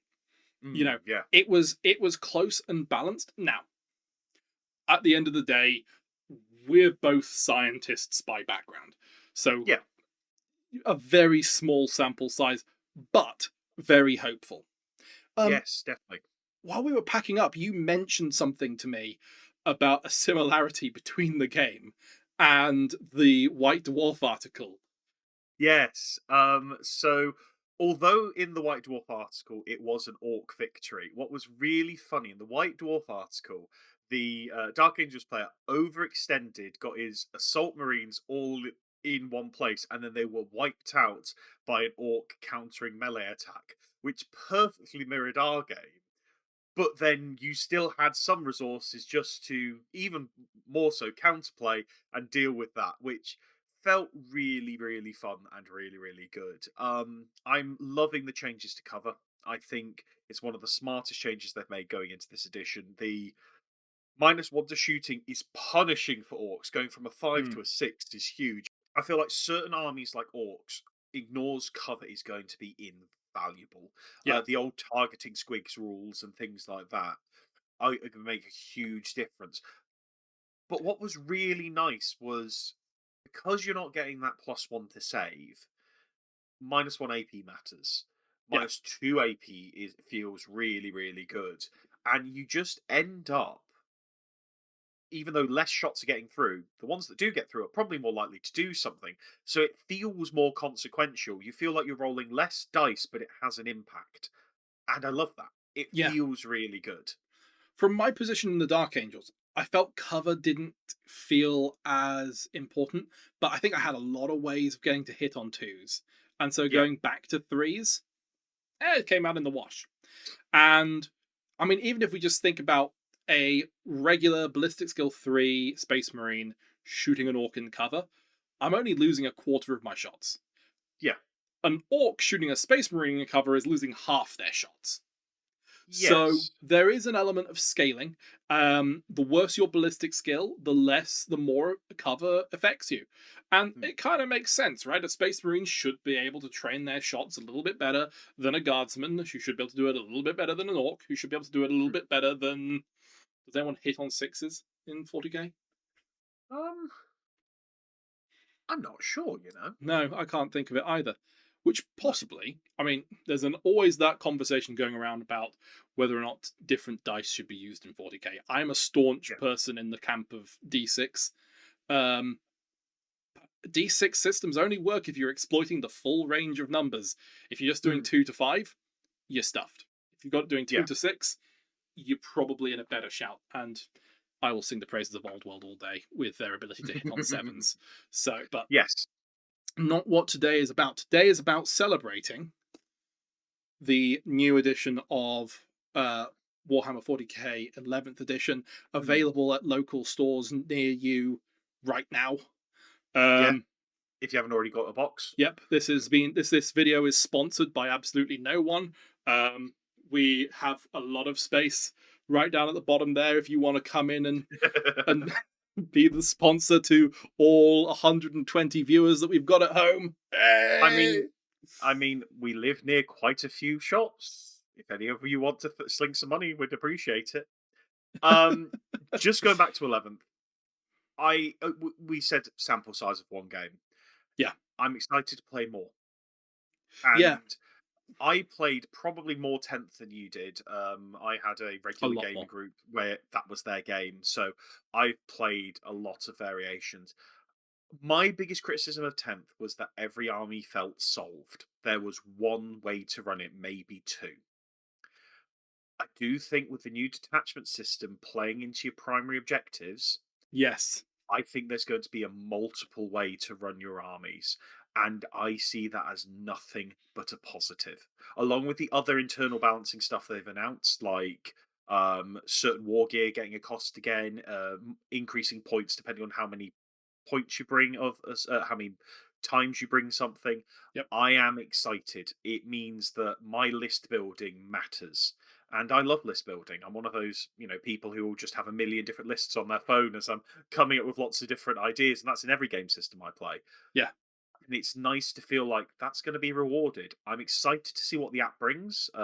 It should have came out on Wednesday, I do believe. Yeah. Before this, so no doubt I'll be playing with that, and I will probably be playing with that when this video comes out or while I'm watching it.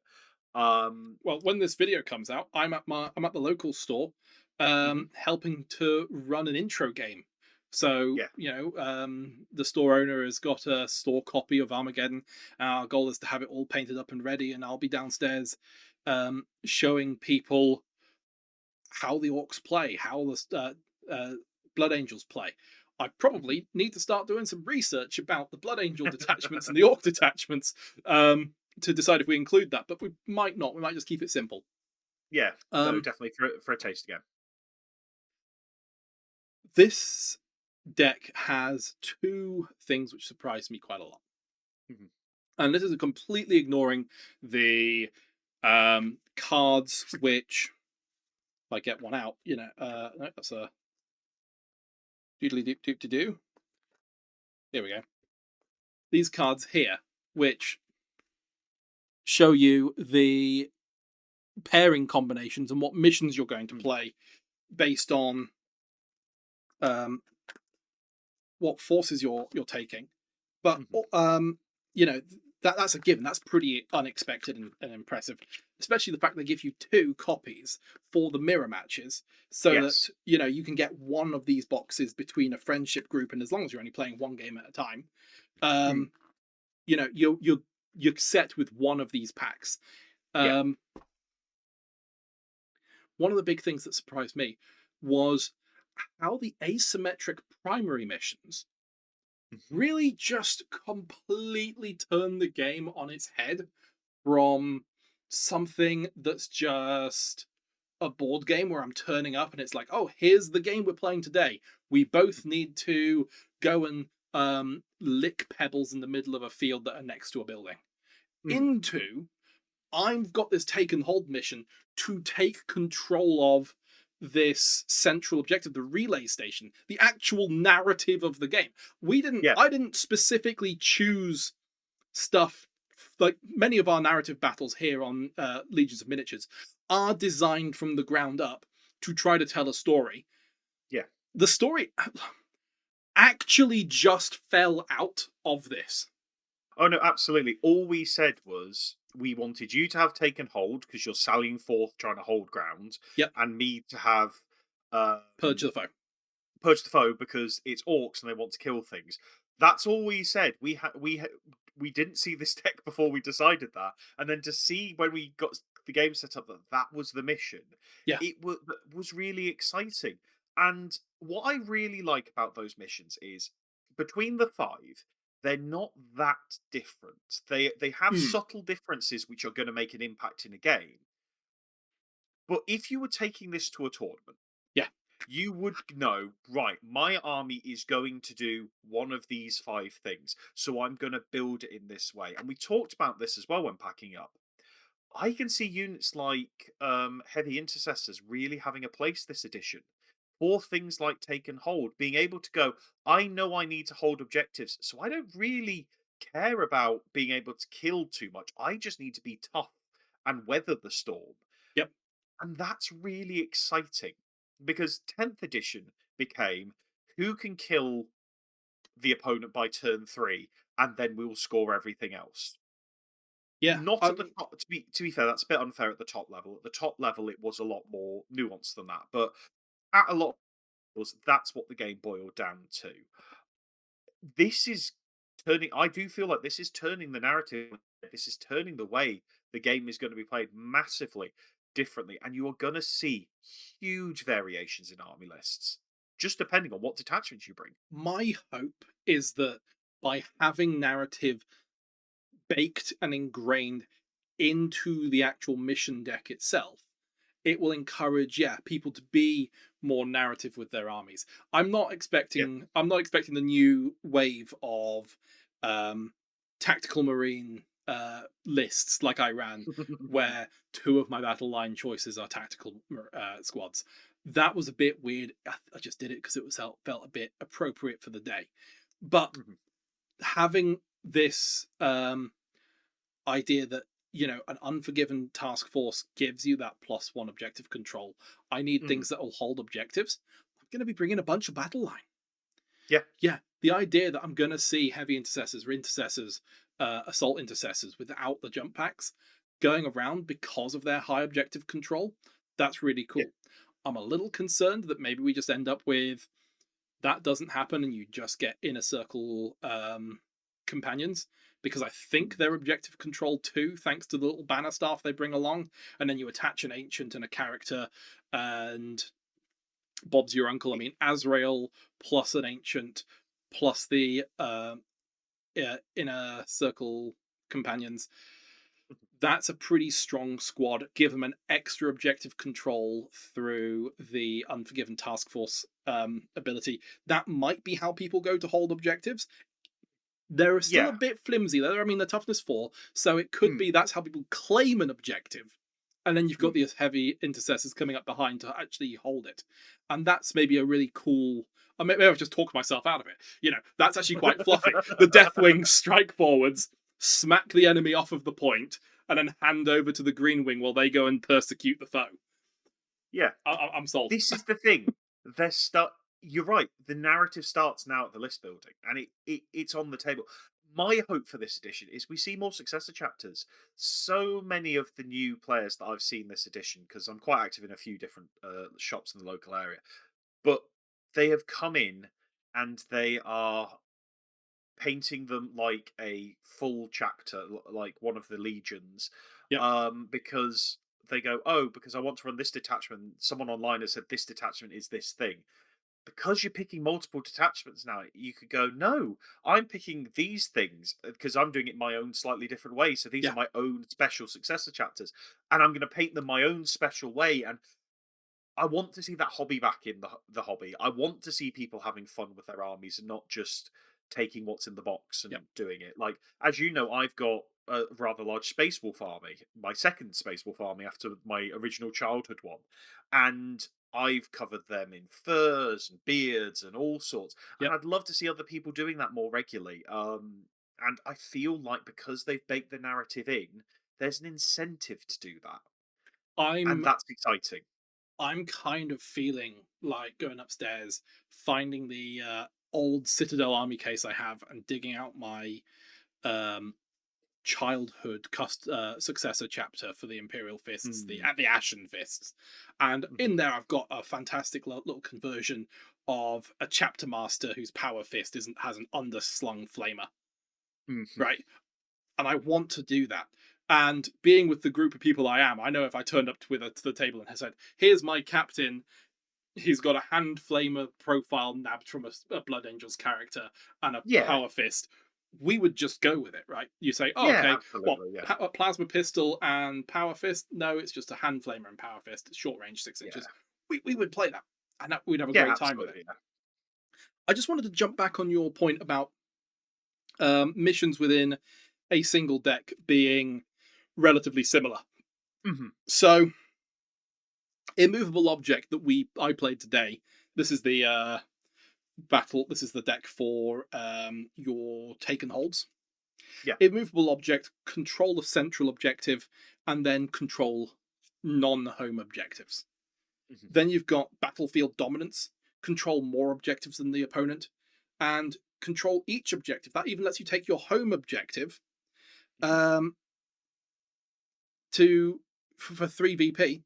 However, you get more if you also control the home objective. I mean, that looks really, really powerful, but that's a taken hold against taken hold, so you're both going to be really pushing for the objectives in that. Determine acquisition, you know. Each objective you control, if you did not control it at the start of the turn, you get some victory points, and then it's victory points for every objective you control. So every objective you control is a really common theme within this taken hold deck. And then there's a little bit of fluff to help you interact with the person on the other side. So exactly.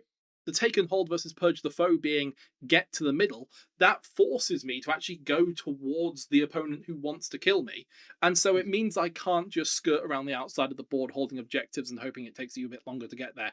I've actually got to put my money where my mouth is, push forwards, and play with you. And there's the other detachment. There's the other mission deck, which is all about doing actions, which I know on the communities online people said, "Oh, this seems a bit weak," but there are ways that you can still play the game and do actions. The Grey Hunters detachment for Space Wolves, that gives you lots of ways of doing actions and still shooting and advancing and doing all these things. So even if you are wanting to go down that route, it just means you have to be clever about it and Yep. build that way. And I love that. I think that's a It's brilliant thing. it's 100% a bit weak if I'm taking a Gladius task force that's won Mhm. who knows how many tournaments for Space Marines, and I'm saying this exact list is going to go do it. But Mhm. change your thinking. A little Yeah. Gene Stealer's cult list where who really gives a damn if you manage to shoot your auto guns? Yeah. Do it in action. Load of Chaos victory Cultists. points. Chaos cultists. Grots. Yeah. Do orcs have a way of accessing that? Not Uh, yet, but they've got Grot blasters, mate. They're not really. Normally, they just stand on I your home yeah. objective. Look, one of the things I absolutely love about orcs in fantasy is that they have that sort of double element to them of being an orcs army and a goblins army. I would love to see a few more grot units come out for 40k, and then maybe like just a 2 DP or a 1 DP detachment, which is your grot revolutionary committee. Can they just Um, bring back the mega tank? Like, they can keep the little tanks they got rid of. I never bought them, but I have a lovely Grot Mega Tank that I'd love. I do still put on the table. We use the Legends rules, but I'd love it to be properly Yeah. supported. It's just such a cool model, in my opinion, and it would be amazing to see that come back. Yep. Give us a grot character for Makari by himself. Yeah, Yeah, or to be honest, the Red Gobbo. They well, could easily put him in. there's loads of red gobbo. Just tilt them away from being Santa Claus.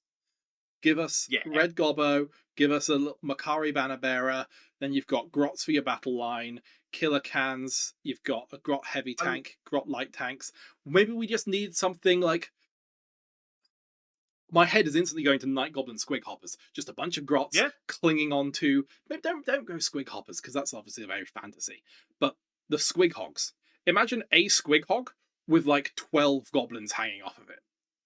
Yeah, you could go that way, or you could go. They've got better. They're slightly more technologically advanced. So Mech the guns are Scotland, goblins, aren't they? well, they're grots. Yeah, you could go the pump wagon route, but instead Yeah. of a pump wagon, it's like a team of people on like a little mechanical contraption.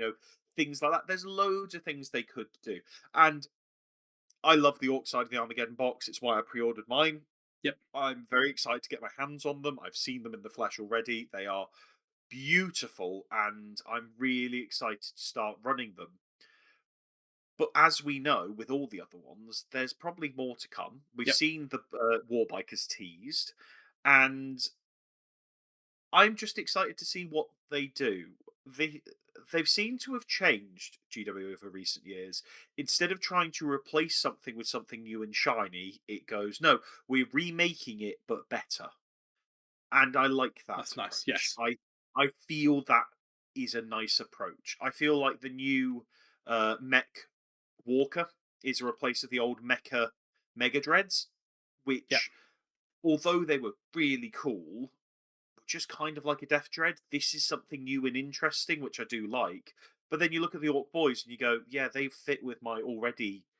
How many do I have down here? What, 50 Orc Boys plus 10 that are unbuilt? So I'll tell you 60 Orc Boys?